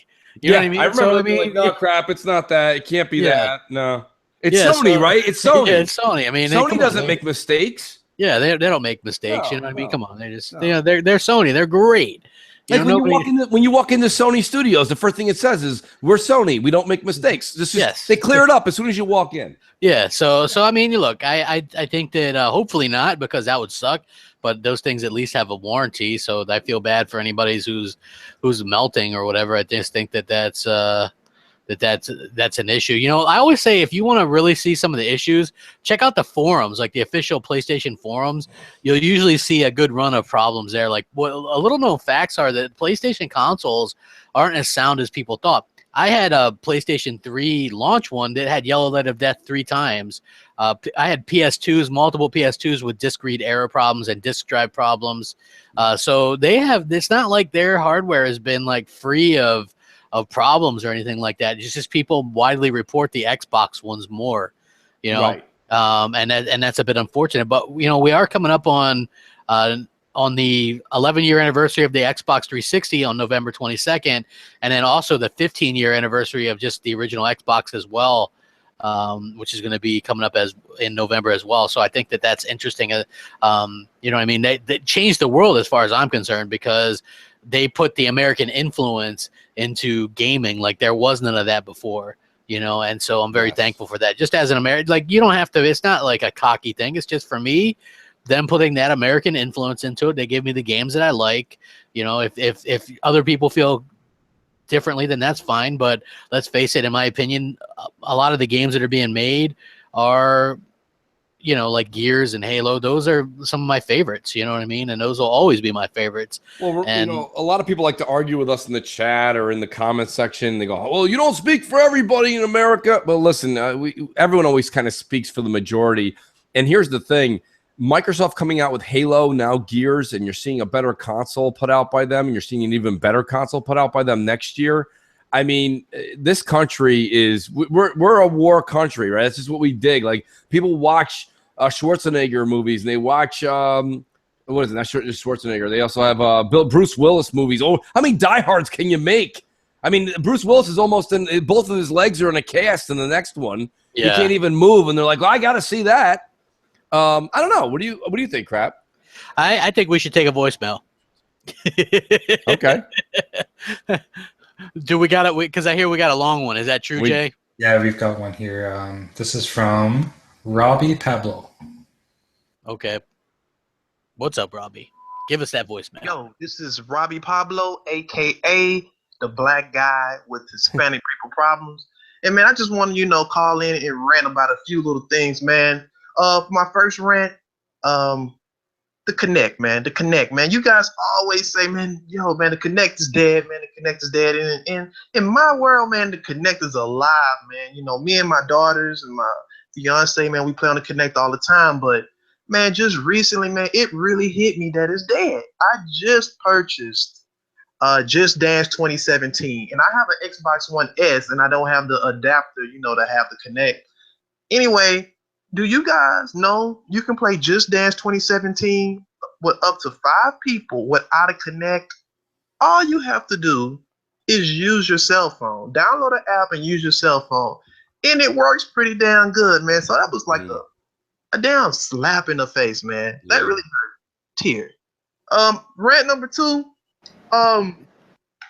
I didn't catch the Microsoft conference when they talked about the VR and AR, whatever they was talking about, man. So hopefully you guys can shed some light on this.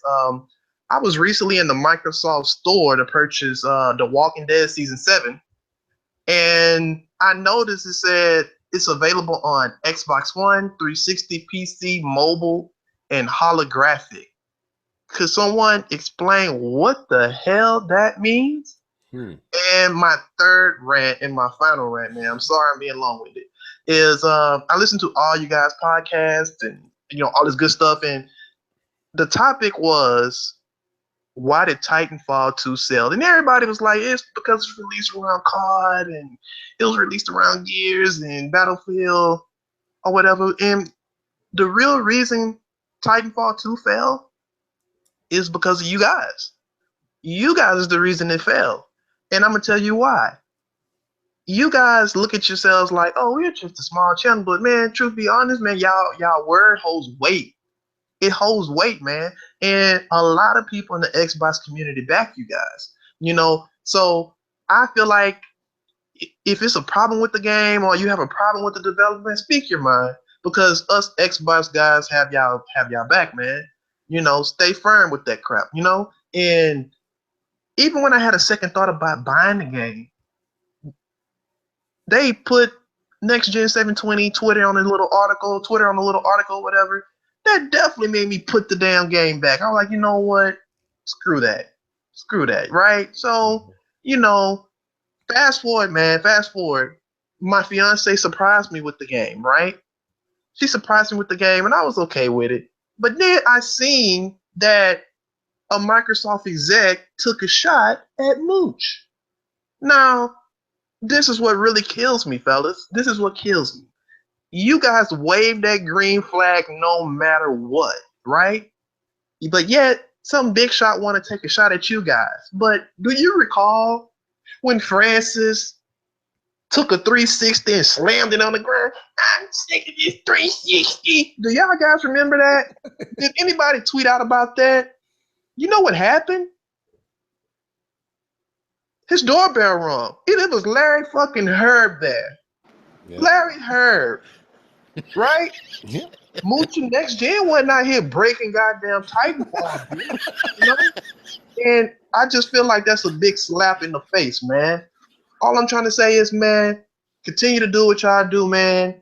And just remember, man, y'all words hold weight. And we go ride with y'all, man. For real. I'm out. Yeah. First of all, thank you very much. And let me tell you something. For one of the first times on M&C Mornings, I was enjoying that call so much that I kicked back and I was like enjoying a show because he spoke so much truth in those few minutes. It's not even funny. And, to clarify, just so he knows, we've reached out and, Crap, and I'll give Crap where credit's due. We've spoke to the executives. They don't hate us by no means, but what he said was true. Apparently, our word does kind of get around. Yeah, they weren't.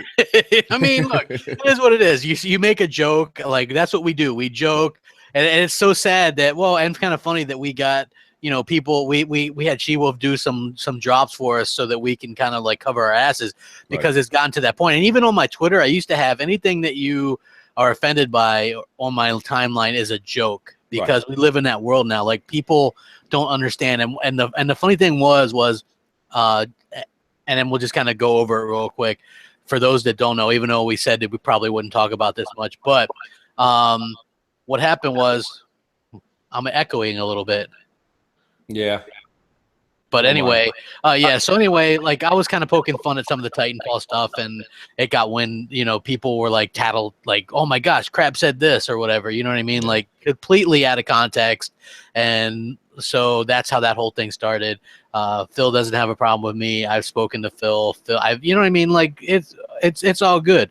He understands what I do, what we do. It's that's what it's for fun. And yeah, it's like it is hard to believe that there are thousands of people that maybe listen to what we say. So yeah, like in that aspect, I agree. Like I was surprised at how many people skip Titanfall based on the way that they kind of treated the Xbox community. Yeah. So yeah, I will definitely say that. So listen, we've been saying this for a long time. And Jay, if you could give me that caller's first name, because I'd like to address him. That was such a good call. That was Robbie Pablo. Robbie, listen, to be honest with you, Robbie's right, but I've been saying this for a long time. There's brand loyalty, okay? There's brand loyalty no matter what we're talking about. It happens. Do you see what happens in politics? And people go, you can't compare politics to gaming platforms. Well, there's people who argue about sports teams. There's people who argue Apple versus PC. There's people that argue Microsoft versus Sony. Listen, it is what it is. My point being is when you're a developer, okay, or you're a company, you honor one thing, money. You don't honor one side over the other because people do video game awards or it's just trending or you like blue versus green. You don't do that in business, okay? Anybody who's a successful businessman or businesswoman is because you know what they value? Your wallet. And listen, that sounds ill and wrong. It's not.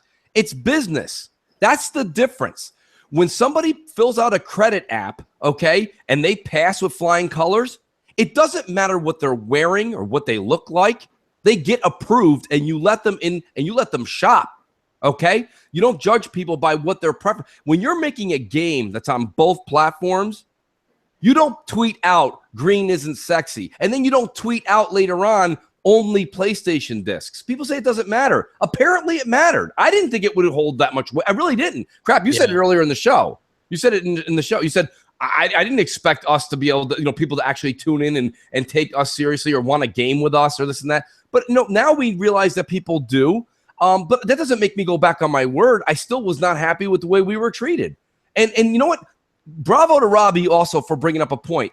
How dare anybody not like what Crap and I say when it comes to our opinions, but then Boogie, who has 2 million followers, takes Microsoft's merchandise and throws it in the middle of a highway and then cars run over it. Okay? He can do that and then still get he gets invited to present at the Video Game Awards, and he gets Major Nelson to show up to his house. Major Nelson doesn't even visit his own family on Thanksgiving. He's that hard to book. I'm just saying, like, he goes and sees this guy, somebody who's been blasting the Microsoft name.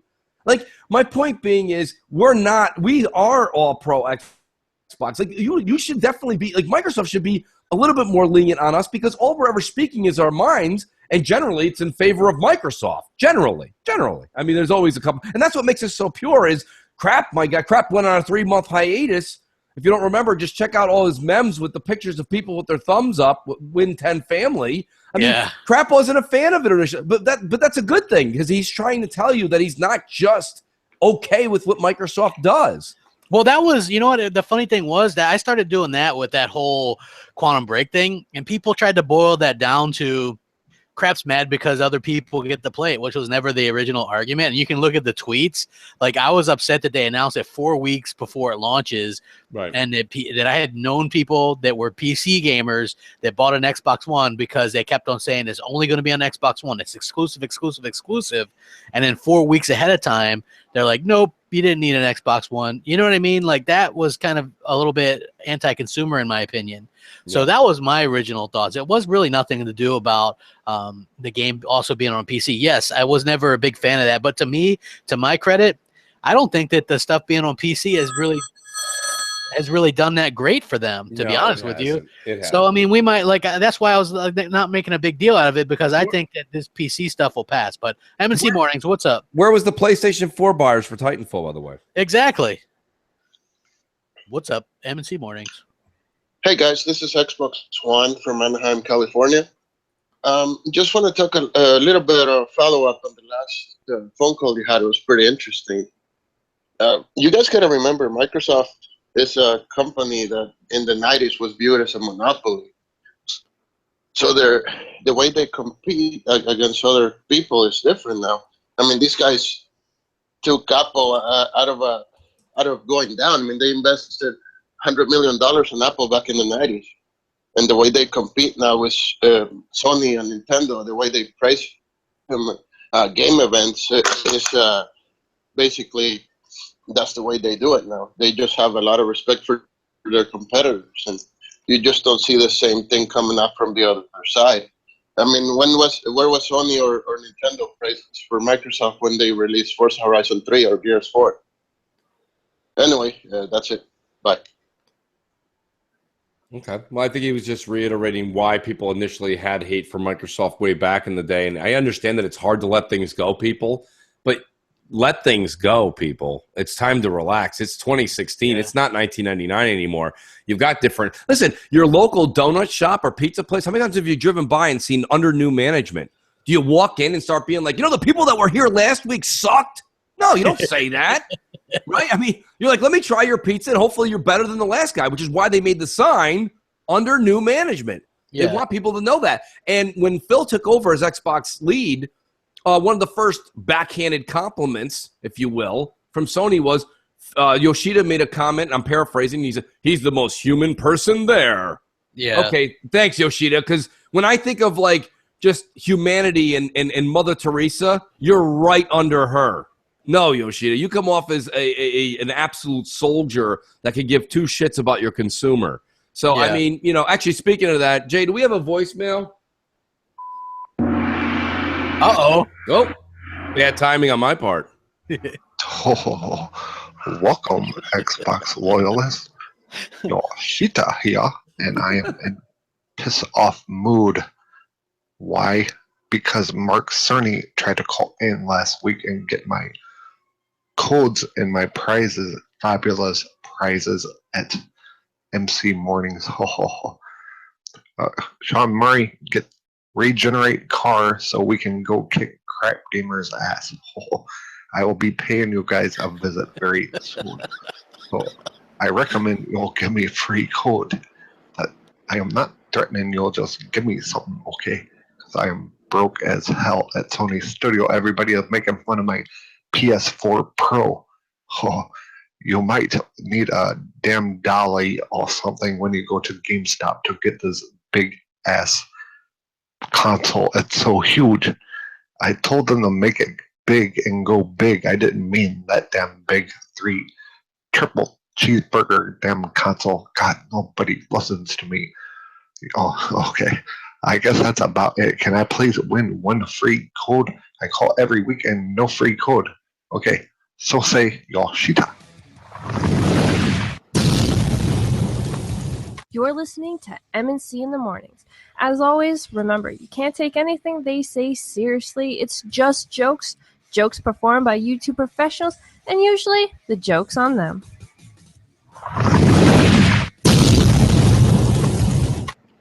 That was such great timing. I think he puts it right at the end of that one, just to make sure.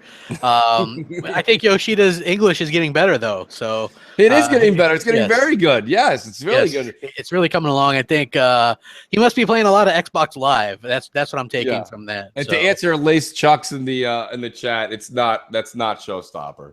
No, that's but he goes, "Is that Showstopper?" I'm like, "No, it's not." It's Yoshida. You heard him, Yoshida. Yeah. Why would somebody call in and pretend to be Yoshida? I mean, come on. That's insane. Nobody can impersonate him. He's the one and only, the great Yoshida who called in. Exactly. I forgot where we were before that. But yeah, I mean, it was all getting back to Robbie's call. I thought Robbie's call was really, he hit home on a couple of different subjects. What did he say before the whole what was that Titanfall controversy? I think he was getting into something else. Did you write it down, Crap? No. I don't know. I didn't, because like it's going really fast and I got like 4 tabs open and I'm trying to like pay attention. I was sitting there sending Jay Williams the codes and stuff. And then I'm sitting there like trying to type in what these people are saying. I don't know. It's kind of frantic, but it's like for me, like on a Sunday, like I'm usually a little bit nervous because it's football day. But my team won on Thursday, so I don't got to worry about any of that stuff. I feel much better when they don't. It's like, and you play the Browns, and honestly, that's like a bye week anyway. Right. So it's like, like I have this saying now that's so Cleveland. Right, like, hey, you're winning the World Series 3-1 and you lose it. That's so Cleveland, right? I mean, come on, Here it goes. You're the Cleveland Browns and you're 0-10. That's so Cleveland. You're gonna get a couple people in the chat coming after you. I know that. Oh, I know. I just like joking around. I know It's just jokes. Listen, just jokes. The G-men are playing Monday Night Football, so there's no rush on my end either. So I don't have a one. Usually the Giants are always a 1:00 game. I do get to turn into a Dallas fan today, though. They play Pittsburgh, so. Well, I will be turning into a Pittsburgh fan. So let's go, terrible towels, kids. Get the terrible towels out. Delilah, she's like, Delilah's going to kill you. She's going to kill you. That's so Cleveland. Come on. She's all Cleveland all day. I know. I think. Oh, that's what it was that Robbie was talking about, was the Kinect. Oh yeah, the Kinect. You can get a free Kinect adapter. You just have to sign it up, go to that site or whatever. Yes. I'll give it to you for free. Yeah, I mean, I've been one of the longest lasting Kinect endorsers, but I did get the Xbox One S, of course. I do got the adapter for it. I do have it all hooked up. But except for facial recognition, I really don't use it much more anymore. Crap, I hate to say that. I do use it for Snap, voice recognition, but minimalist. I'm a minimalist with it now. I barely use it. I use it for snapping or hey Cortana, take a snapshot or something like that. Yeah. I went back to the Xbox way of the controller. I'm like, Xbox, record that or take a screenshot.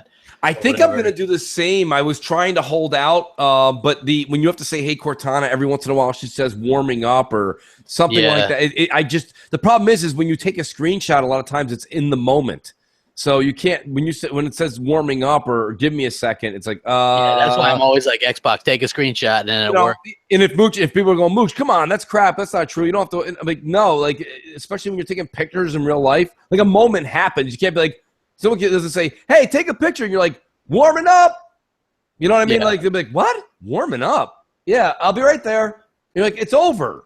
It's over. It's like, so I've missed so many different great screenshots because of the warming up feature. So I think I'm going to go back to the Xbox original commands. Good point, Crap. Yeah, L Boogie says you have to have your original, Xbox serial number, thank you, to get the adapter for free. But most people have to register their consoles anyway. Like first thing I did when I got my Xbox One was register it, you know what I mean, online, because I think when they were adding like a 6 months extra to the warranty if you did that. So I did that. I mean, obviously it's out of warranty now, but at least my original launch one was, which I kept anyway. So I have a hard time getting rid of stuff. You know what I mean? It's like I got my that box. That original launch day one box was just awesome. You know what I mean? That thing was packed up so nice. This guy who's got L Boogie 201. I'd like to send him a shit sandwich from the last Walking Dead. Anyone that still says X-Bone, honestly, you're an asshat. I've never heard an actual fan call it that. I don't know if he's a fan. I don't know what he is. I don't know either. He's got Boogie in his name, so it's not a good start. Yeah. Yeah, I know we have we have another voicemail, don't we, Jay? J-Dubs? We've got Matty Beast. Matty Beast. I feel bad I called him Matty Monk last week because that was his old name, and when he sends emails in, they come in as Matty Monk. Yeah. He's Matty Monk Beast. He'll get over it.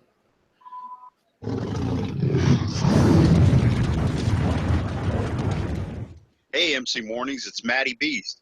I'm calling in on election day. I just got done voting for the Mooch and Crap ticket. Nice. I'm excited. I'm hoping you guys will get enough votes. Maybe you take things over. But let me ask you really quick. If you did get enough support and no Mooch and Crap were able to take things over, what would you guys do to make gaming great again? I'll hang up and listen. Take care. Great call. I don't know. You go ahead, Mooch. we make podcasts great again, so I'm sure we Absolutely. can make gaming great again. Yeah. What would I do to make gaming great again? I would actually, I would mandate developers to stay in their lane. That's the first thing I would do. If you said I was actually literally the president and I was making a call for both sides, the minute I saw any kind of developer taking a side that's a multi-plat, that's outside. I mean, if it's a marketing deal, it's a marketing deal. That's different. If you have a marketing deal with a certain company, then all rights are reserved to you and that company. By all means, knock yourselves out. They paid for it. But if it's a game that's not on one side or the other and it's just coming out for both, I would do that. I would also, first thing I would do is make it very taboo or put a little mud on your face if you have a marketing deal with a company and then you just go out tweeting whatever you want or saying publicly about the other company. The thing about it is, like I said, people say, oh, Mooch, you shouldn't say that. Mooch, you shouldn't care. But shouldn't somebody teach these guys business and how to run a business? Yeah. And if you go, I love how people would say, oh, Mooch, how do you know? You're going to tell a big company other? Well, if you don't believe me, just look at the sales numbers for Titanfall. Not very good. Yes, I understand it got sandwiched between two big games, but everything plays a role. Everything plays a role. Like, even like you say, using Maddie's example of the political world, it wasn't one thing that did one person in or another. It was multiple things. So, when you look at what Respawn did wrong, they did a lot of things wrong. I think EA's to blame for the release date. I think Respawn's wrong for a couple of their PR stunts. It all adds up. It all adds up. And then last but not least, the actual game itself was changed dramatically. It's just a lot of different things. And at the end, you sit there and you go, well, it was Mooch and Crap. It's not Mooch. Listen, thank you for saying you listen to our words. But realistically, you can't make a shitty steak at a restaurant and blame the critic. You know what I mean? If the steak sucked, blame the chef. And in this case, the chef is Respawn and their developers. They made a lot of mistakes. So, to make things great again, to answer your question, Maddie, is I would just govern it so that everybody has a fair chance. That's what I've always asked. If Sony won this generation, do it fair, not with the media up their ass and everybody else just promoting good times and great tastes at Sony. That's not the way it is. It's just not like that. I promote fairness. I'd force Sony to agree to do cross-network play. Like, that's what I'd do. I'd be like, yo, Sony, you guys got to get in on this. You talk a good game about how you're 4 players and stuff, and then you the ball's in your court, and then and everybody forgets about it. You notice that? Like, nobody's talking about this anymore, just like with them trying to patent the word let's play. Oh, everyone forgot about that, right, Crap? Yeah. Hell, those are some of the lowest rated videos that I've done, and we talk about it, and people are just like, like they don't understand that that's like some of the most anti-consumer bullshit that you could do. And Sony didn't care; they went after it multiple times, and finally they got denied, and for the final time, you know what I mean? Like, and what really blew my mind was when you look on NeoGAF or N4G, people are like, well, Sony, even if they wanted it, they probably wouldn't stop people from monetizing it or do whatever, you know what I mean? Because Sony only really does good things, and they really care about gamers. You know what I mean? And it makes you just like cringe sometimes. You know what I mean? Like, for me anyway, I'm like, really? Come on, get out of here. No, I agree. I agree wholeheartedly. And I don't like to go back to back to back, but we do want to do another voicemail, right? Crap, we have a bunch of them. I think we still have 4 or 5, don't we, Jay? Do we have? How many do we? We had 10 altogether. So okay, so let's roll a couple more voicemails in. Yeah. Here, this one here is from Luca Alexander. His Luca, he lives on the 2nd floor. Nice. Nice, Crap. Hello, Mooch and Crap, and also J-Dubs. My name's Luca. I am a new listener, I suppose you can say. I've been listening to you guys for about a month now. I started with Xbox Nation, moved on to M&C Mornings, started listening to BGST. I love all your shows. They're awesome. It's crazy how many shows you guys are on. I have entertainment every day of the week, pretty much. Also started listening to Crossfire. That's really good, too. Anyways, I just wanted to say thanks. Like, I have I got a PlayStation, right? I got a PlayStation 4, and that's pretty much the second console I've ever owned because I had a PS3 before. I got into gaming pretty late. Like, my brother has an Xbox, but yeah, I didn't really play on it too much. And you know, I was in the market, and I was you know, looking to expand my horizon, especially for you know, the Skyrim remaster, considering the fact that you get less on the PS4 than you do on the Xbox. And you know, I was just looking up reviews for the Xbox One S, and the Xbox Nation came up, and I was just like, okay, let's listen to this, see what they got to say.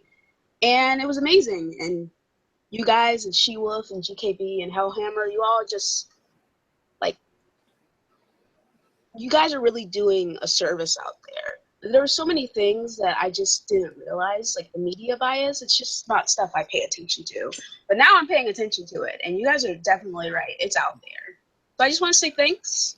You know, I appreciate you guys. Keep doing what you're doing. You guys are awesome. No question here, just praise, I guess. All right, thanks. And once again, it's Luca. I'll let you guys get back to it. Very cool. Nice. I think that's part of the 1.3% of our female demographic. Yeah. Yeah, I was going to say that, but you never really know. To be honest with you, well, you know, it's hard to tell over the phone. It's hard to tell over the phone. But, you know, in all honesty, I want to say thank you to Luca because that's awesome. And the fact that, you know, here's the thing. People do stumble onto our channels, crap, and they get a chance. That last part was so important that what we've been saying for so long, and I said this on Crossfire, look, I don't want to thank you. I don't want an award. I don't want a medal. I don't want anything. But we've been calling this media bias for a long time, and people said, you're full of it. That's not really true. That's just you. It's very true. And people are tired of it. And once people get their eyes open to it, it's nonstop. It's just been nonstop for 3 years. We're the only other side to conflict these people. And you know what's funny? They really do get angry at us, crap, right? I mean, you have the media that doesn't like us. Why do you think they don't like us? Because we're calling their shit. We're calling their bluff. Yeah, like even if you look back to and the funny thing is, a lot of people will say that we're media. We're not really. We're alternative to that, I think. And I think that that's what people need to remember. When you have paid journalists like IGN, GameSpot, all these sites, Eurogamer, these places are paid to actually speak unbiasedly, you know? And unfortunately, it's like, you know, here's the thing, right? Like, I'm a Baltimore fan, like Ravens out. Whenever I watch, like, if I watch the Fox NFL pregame, right? Terry Bradshaw, he used to be a Steeler. So, of course, he's like favors the Steelers. You know what I mean? Like, and that kind of bugs me. Like, you know, when you watch somebody like commentary or whatever, you can always tell if they favor a team or the other. I just would rather there be like no bias, just like, you know, people just be fans of the game. You know, I mean, it's like whenever you watch Troy Aikman call a game and it's a Dallas game, you know, he clearly likes Dallas. You know what I mean? Yeah, absolutely. No, I mean, it is what it is. Crap. You know, when you anger somebody, you know, it's because you're calling their bluff. You caught Destin Legary with his pants down with that 900p. Oh, I love that. Yeah. He's like, I don't get involved. I don't do console wars crap. And I was like, oh, okay. So I tweeted him back that picture where he's doing the daily fix, and he's got the 1080p PS4 in one hand and the 900p Xbox One in the other. I was like, right. Okay. What's that then? And then he just disappeared. You know, my point. Yeah, he disappeared after that. You know, it's a bunch of nonsense. And you know what? It was funny. We were talking to Jez on Crossfire. Remember this crap? And Jez was like, he's like, the whole premise of the gaming media is kind of made up. And I was like, yeah, he goes, it's kind of a fabricated world. And I go, it's a fabricated world that makes billions of dollars. Yeah. I mean, you have Viacom is involved with some of these companies. You understand? I mean, these are not small rinky-dink companies that own IGN and Polygon. They all have big parent companies, people. These aren't independent mom and pops. They have big independent companies. Granted, they're smaller. They're the small fish in the big independent companies, you know, portfolio. But nonetheless, they have big-time backing. Yeah. So my point being is that, you know, these guys, they come out, they say this nonsense, and they really do alter the purchasing power. I don't think PlayStation 4 would have done so well if you didn't have everybody kissing Sony's ass that whole time. Yeah, I agree. You know? So let's go ahead and hit another voicemail. Yeah, hit another voicemail because it is getting like I said, we'll run a little late today because, we're being biased here, crap. The Giants and Ravens aren't on at 1 o'clock for once. Yeah. Yeah, we've got a voicemail here from Jose Rodriguez. Jose Rodriguez. And Guilty. thanks to Lucas again for that great call. Oh, Let's Luca. go. Excuse me, Luca. Luca on the second floor. Hey, good morning, guys. This is Humble X Dose from Twitter and Xbox Live. I want to say I'm a big fan. I love all your shows, Crossfire, M&C Mornings, BGST, Xbox Nation. They're all phenomenal. I wanted to say, I just wanted to get your guys' opinion on something. So this year I was lucky enough to go to E3, and when I was there, I noticed one of the biggest games was Sea of Thieves. I mean, the booth was crazy busy to the point where people were just lining up. It had a bunch of hype. A bunch of people were talking about it. Of course, the media wasn't really saying too much, but it was just, it was through the roof. But up until now, we haven't really heard much. Why do you think that is? And also, do you guys think that game will be very successful for Microsoft? All right, well, keep up the good work, and talk to you guys soon. Well, crap. I'll if you don't mind, I'll go first on that. Yeah, go ahead. I'm very. I'm just kind of skeptical on the whole Sea of Thieves thing. Crap knows this. We've had this talk. I'm not going to sit here and bash it. I might have to file this under the, it just doesn't, it's not in my wheelhouse kind of game. Like Battlefield 1 is fantastic. It is a great game. I don't have anything to say about it except that it's just not for me. And that's okay, right? Not every game that comes out is your cup of tea. That goes for anybody in the audience or anybody that does a podcast. But to be honest with you, Sea of Thieves has to show me a little bit more of the quest system. When I start to see what they have for quests, that's going to interest me so much more when it comes to building the ship with my team and this and that and the other thing. I have to see what they're going to do as far as quests. And what do we do outside of when the ship is built and just throwing cannonballs at the other ship that passes by? I need more than that because what I've seen so far is just a quick glimpse of what was given to us in Assassin's Creed Black Flag. I need a little bit more. And remember, the ship portion of Assassin's Creed was just a small portion of it. This is a game built around this. So for me personally, I don't have anything bad to say about Sea of Thieves. Microsoft needs to show me why it's for me. Because right now, from what I've seen, it's not a Mooch buy day one personally at this point. But I could very easily change when I see a little bit more of what the game entails outside of building the ship with my crew. That's where I'm at with Sea of Thieves. I mean, that's fair enough. You just want to hear more about it. A lot of people, they always slag you or whatever because you said the same thing about Horizon Zero Dawn. You're like, well, what's it about? What are we doing? You know what I mean? Yeah. So I mean, yeah, that's fair enough. For me, I like the ship stuff. I like the Assassin's Creed Black Flag, not for the story, but for the ship stuff specifically.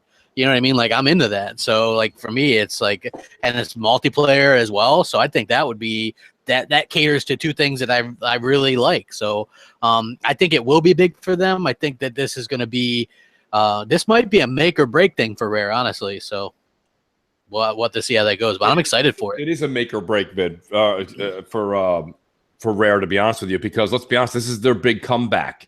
Yeah. It's got a lot of hype. It's got the money, right? Microsoft's putting the money behind it. So it's just a matter of does it perform and does it hit enough of the audience? Yeah, absolutely. So we do another voicemail. Yeah, we've got I think 2 more left, right? Yeah, we do have 2 more voicemails, and we got to do the Wheel of Wonder. We've got our favorite Australian stick figure here. Nice. Stick figure. It's always good to hear from him. Good day, mate. Hey, Mooch and Crap, it's Stick Figure from Australia. Just want to see what you think about this. With crossplay, do you think that Microsoft should introduce crossplay lobbies, especially on their first-party games? So a game like Gears of War, there's a crossplay multiplayer lobby where you can play competitive multiplayer against PC gamers. If you've got PC gamer friends, you can play them in competitive multiplayer. But it's in a lobby that you choose to go into. I think this is something that Microsoft will introduce eventually to make crossplay more attractive and more versatile. Okay, guys, have a great show. I think that they're having a problem with that because you can't have keyboard and mouse versus controller. Right. So I think that that's the problem. That's why Gears 4 can do co-op with PC and can do Horde with PC, but you can't do competitive because there's an unfair advantage. Yeah, Mike Ibarra was on. I want to say it was one of the Tick podcasts that they have on their channel, and ways back now. I think it was last January, and he said something like, "We're well aware of what we have to do moving forward with combining the console and the PC ecosystems." He goes, "There's definitely something that's unfair there, and we're well aware of it." And they've done a really good job of supervising that crap. Yeah, I think so as well. I just think that you can't sour, like you already had people worried about that. I seen people like tweeting the coalition like, are there competitive PC people? This guy's like owning me or whatever. You know what I mean? Like you got to be very careful with that. Like absolutely, that's their main thing is online stuff. So you cannot fuck that up. So Microsoft really can't fuck that up at all. And yeah, so I would not expect, unless it's something like, and even then that could be an advantage, like Halo Wars 2, that was going to be, you'd be able to cross-play, and then they said no. Right. So, yeah, like I think that, unfortunately, and the whole thing with Windows, the Windows 10 store, like that's, like they're not, like Steam wouldn't even let the Call of Duty Infinite Warfare players play against the people from Windows. You know what I mean? So I think Windows has like a really tough sell ahead. That's why I wasn't really too worried about them like pushing the PC stuff right now, because I've seen it from them before. But if it doesn't make dollars, it doesn't make sense. Like they could drop that at a drop of a hat, and who would really say anything? Because it doesn't look like many people are really into it. No. So the Microsoft, and you see the executives trying to push it. They're like, "I'm playing this on Windows 10," and it's and I'm not gonna watch it because it's Windows 10. I don't give a Windows shit 10, about we're it. not watching it. I think they're gonna find out that. Hey, listen, I don't blame them though, right? Crap, I don't blame them for trying to tap. I don't either. That's fine. Like I'm fine with that. You know what I mean? But Like I think what they're gonna find out is they can save 25% of cost or 10% of cost, whatever it is, to move it over there and just focus on the console. It's just they're just not, make your money on your Windows and let Steam people have to buy your OS, you know what I mean, to play their games. I don't know. For some reason, I just don't. I don't think the Windows Store is going to pick up on that, and I don't know why. They're giving great incentives when you buy one, you get both. You can't really buy, you can't beat that. But to be honest with you, I do think it'll be a 5-year span though, right? Crap, they don't just pull the plug. They're not just going to pull the plug. Yeah, I mean, they're going to wait and see how it goes. I mean, I would assume that we'll probably see how Halo does with it. I mean, did it really help out Gears or Forza? I don't know. What we're really going to find out in the very short term future is Sony may have hurt all this mid-gen console sales because with Sony putting out such a disaster with the PS4 Pro. Scorpio is going to deliver. Trust me. You've got Bethesda, EA, all these top devs and publishers coming on E3 stage with Microsoft saying these guys are doing it right.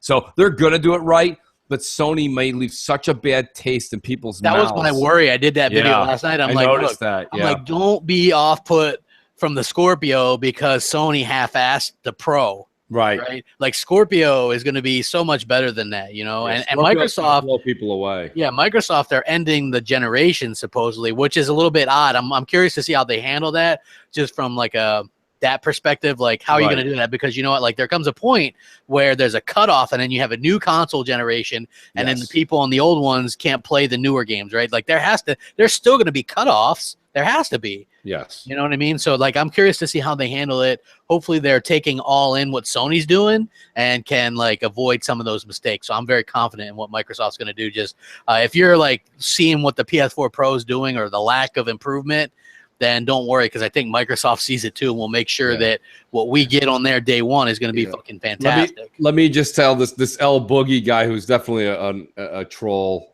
just so you know, but he goes, it's sad Scorpio could actually fail if devs don't code for it. First of all, L Boogie, understand this. Scorpio already will have Gears, Forza Horizon, Recore, everything that we play now running at a smooth 4K 60. whereas the Pro can't even get their remaster of The Last of Us up to 60 frames in 1080p. So you already sound ridiculous, first of all. Second of all, you had Mr. Howard from Bethesda and other big company executives from developers and publishers coming out saying we're already working with Microsoft on Scorpio. So, Boogie, before you look ridiculous in the chat, I'm going to call you out and just say, why don't you go ahead and watch the Microsoft E3 again from this past year, and don't listen to the orchestra that Sony played. That put you to sleep, apparently. So. Jay, J-Dubs, do we have one more? So we've got one last. This is a return caller. He calls every week. This is Red. Hey, Mooch and Crap, Red here. I have 2 questions for you. The first one is this. How many units of the PS4 Pro do you think will either be returned or traded in within the next couple weeks? The second question I have is this. Do you think The Last Guardian will be a big flop for Sony? I really love the show, guys. Keep up the good work. Do I think The Last Guardian will be a flop? I think it's a flop today. Yeah, I think it's a flop. I don't think that people are going to be very interested in that game. It's just, where's the market for what was supposed to be a PlayStation 3 game, 8 years ago? I don't know if that's real. I'm sure that it'll sell well. And here's the thing that's going to save that game. It'll do probably pretty good in Japan. Yeah, I guess so. I mean, but isn't that the fail-safe? I wish Microsoft had like another country that they could just be like, well, crap, I don't think it's going to do well on Xbox in the United States, but it's going to do really well in Guam. I mean, like, we don't have that fail-safe, or it's not going to do really well, but it'll do really good in Arkansas. I mean, just because they're from Japan, that doesn't mean that the Japanese have already kind of turned their back on the PlayStation 4. They didn't buy a lot of them. They're really supporting Nintendo's 3DS. They're probably really going to support the Switch. I don't think Sony has the pull in Japan like they used to. And the only reason they did what they did is, thanks to IGN, Kotaku, and Polygon.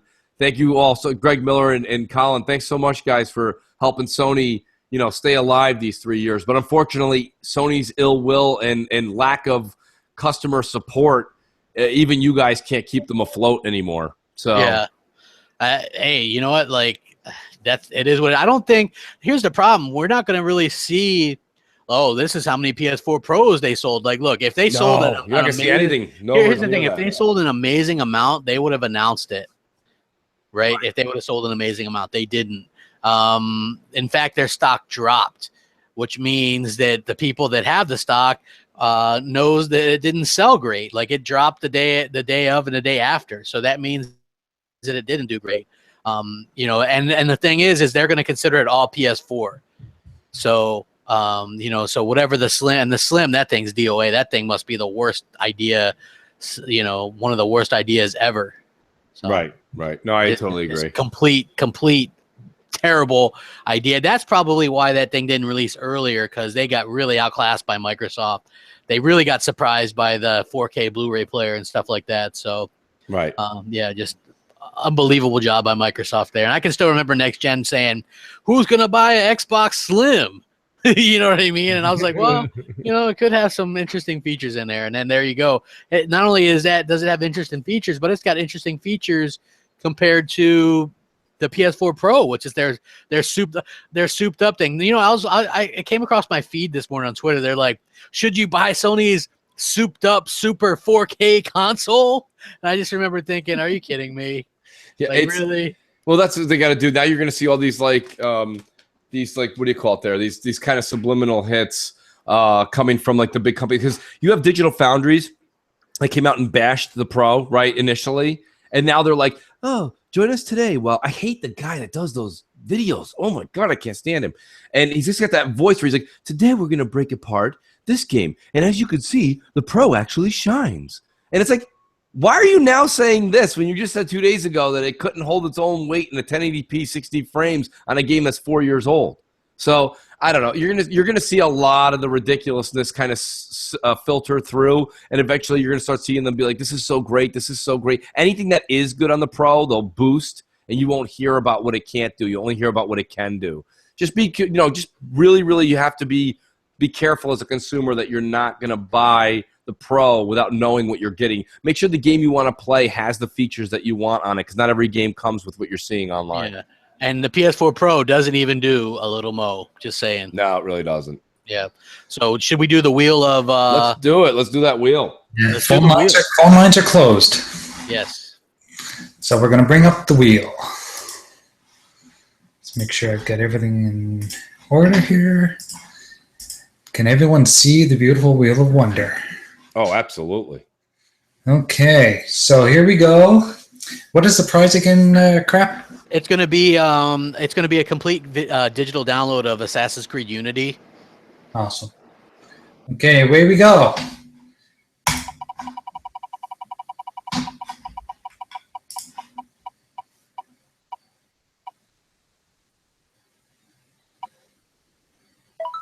Robbie Pablo.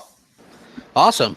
Awesome. Robbie. Fantastic. Robbie, congratulations, buddy. Congratulations. Also thought he had one of the most killer call-ins too. Very cool. Yeah, he did. Everybody did a really good job. And yeah, next week, just so you guys know, I'll already start hyping this shit up, is we will have a full year of Xbox Live up for grabs. So what you have to do is call in, leave the voice message, and once you do that, you get entered to do the Wheel of Wonder, and then you could win just like Robbie Pablo. In fact, we're going to go all out. We'll have a bunch of stuff to give away next week. I guarantee it. So yeah, there's going to be even more than that. But yeah, that is good for everyone to know. I mean, a year of Xbox Live, we've given away 3 or 4 of those now, and we've only had 10 episodes. Just that alone, not to mention all the games.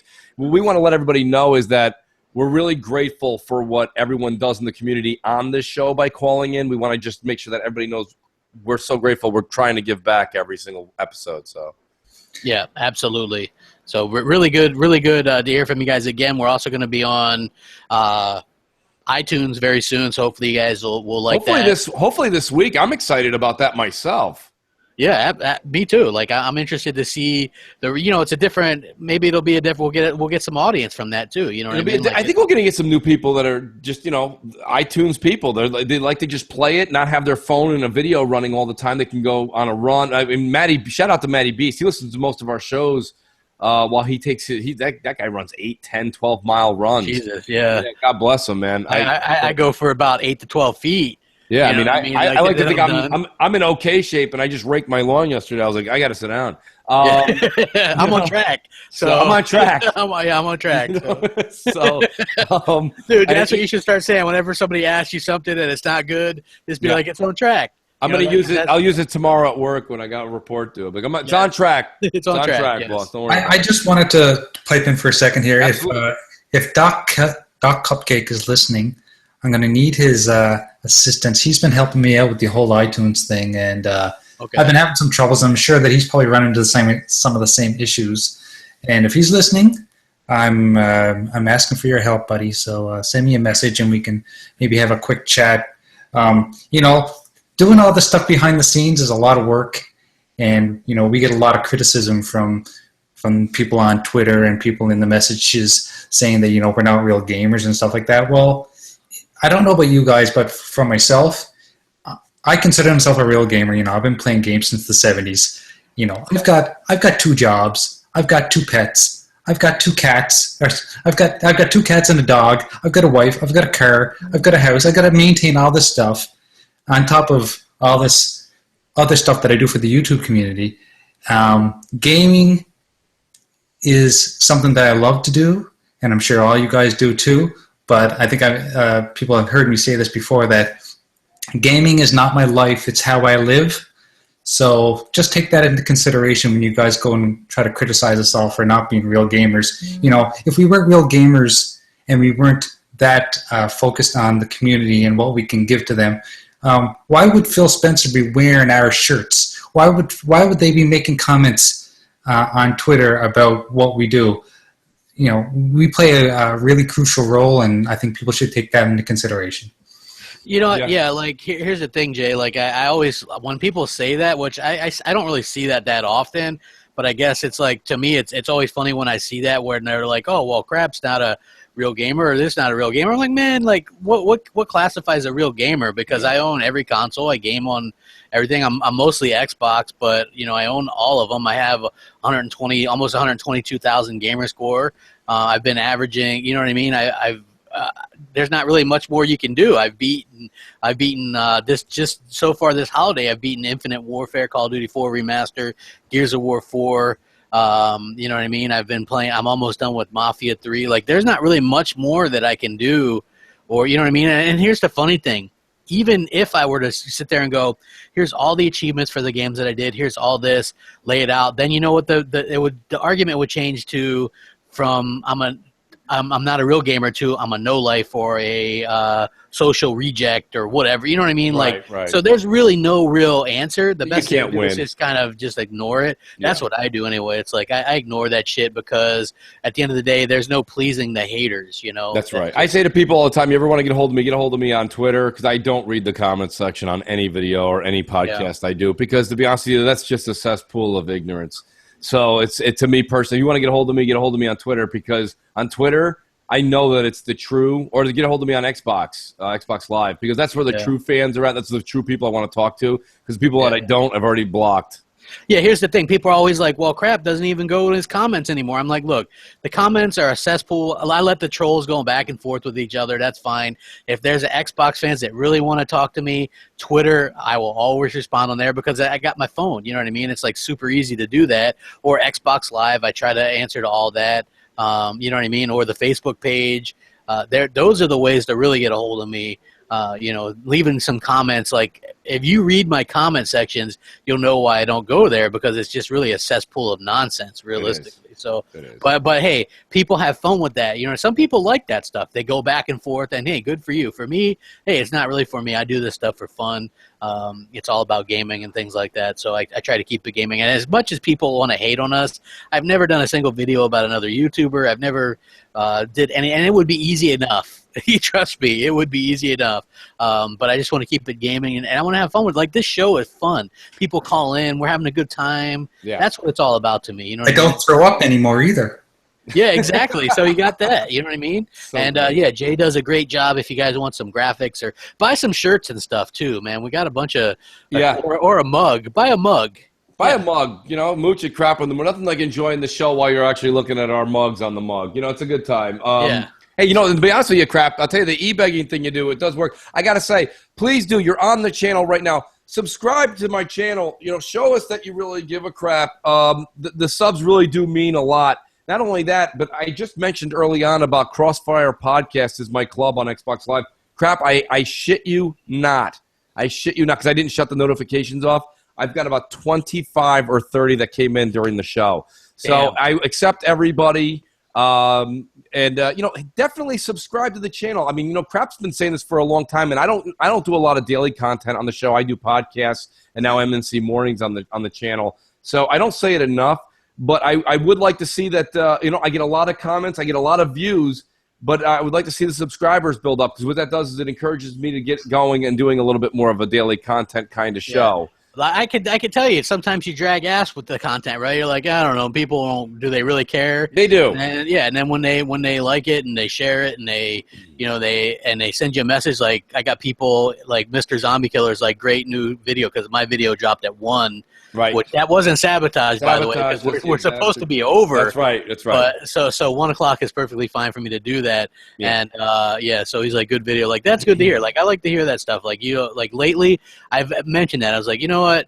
It would be nice to hear, hey, good job. Like hearing the content, and I've been getting so many messages that are just like, hey, that's good or whatever, you know what I mean? Like, I like that. That's cool. You know what I mean? Yeah, you know, I mean, hitting the like button and subscribing to the channel, it really does. Whether you like us or hate us, if you tune in, it is a big deal, and it lets us know. We get your reaction that way. We know if you care about this content. Yeah. We do spend. I mean, geez, Crap's got to be putting in. I'm guesstimating he's putting in around 12 hours a week.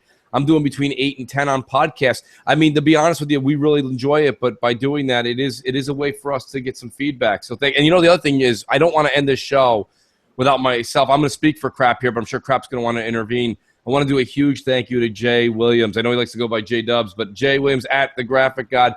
This show doesn't exist without Jay Williams. So let me just tell you something. We are the three amigos on this show.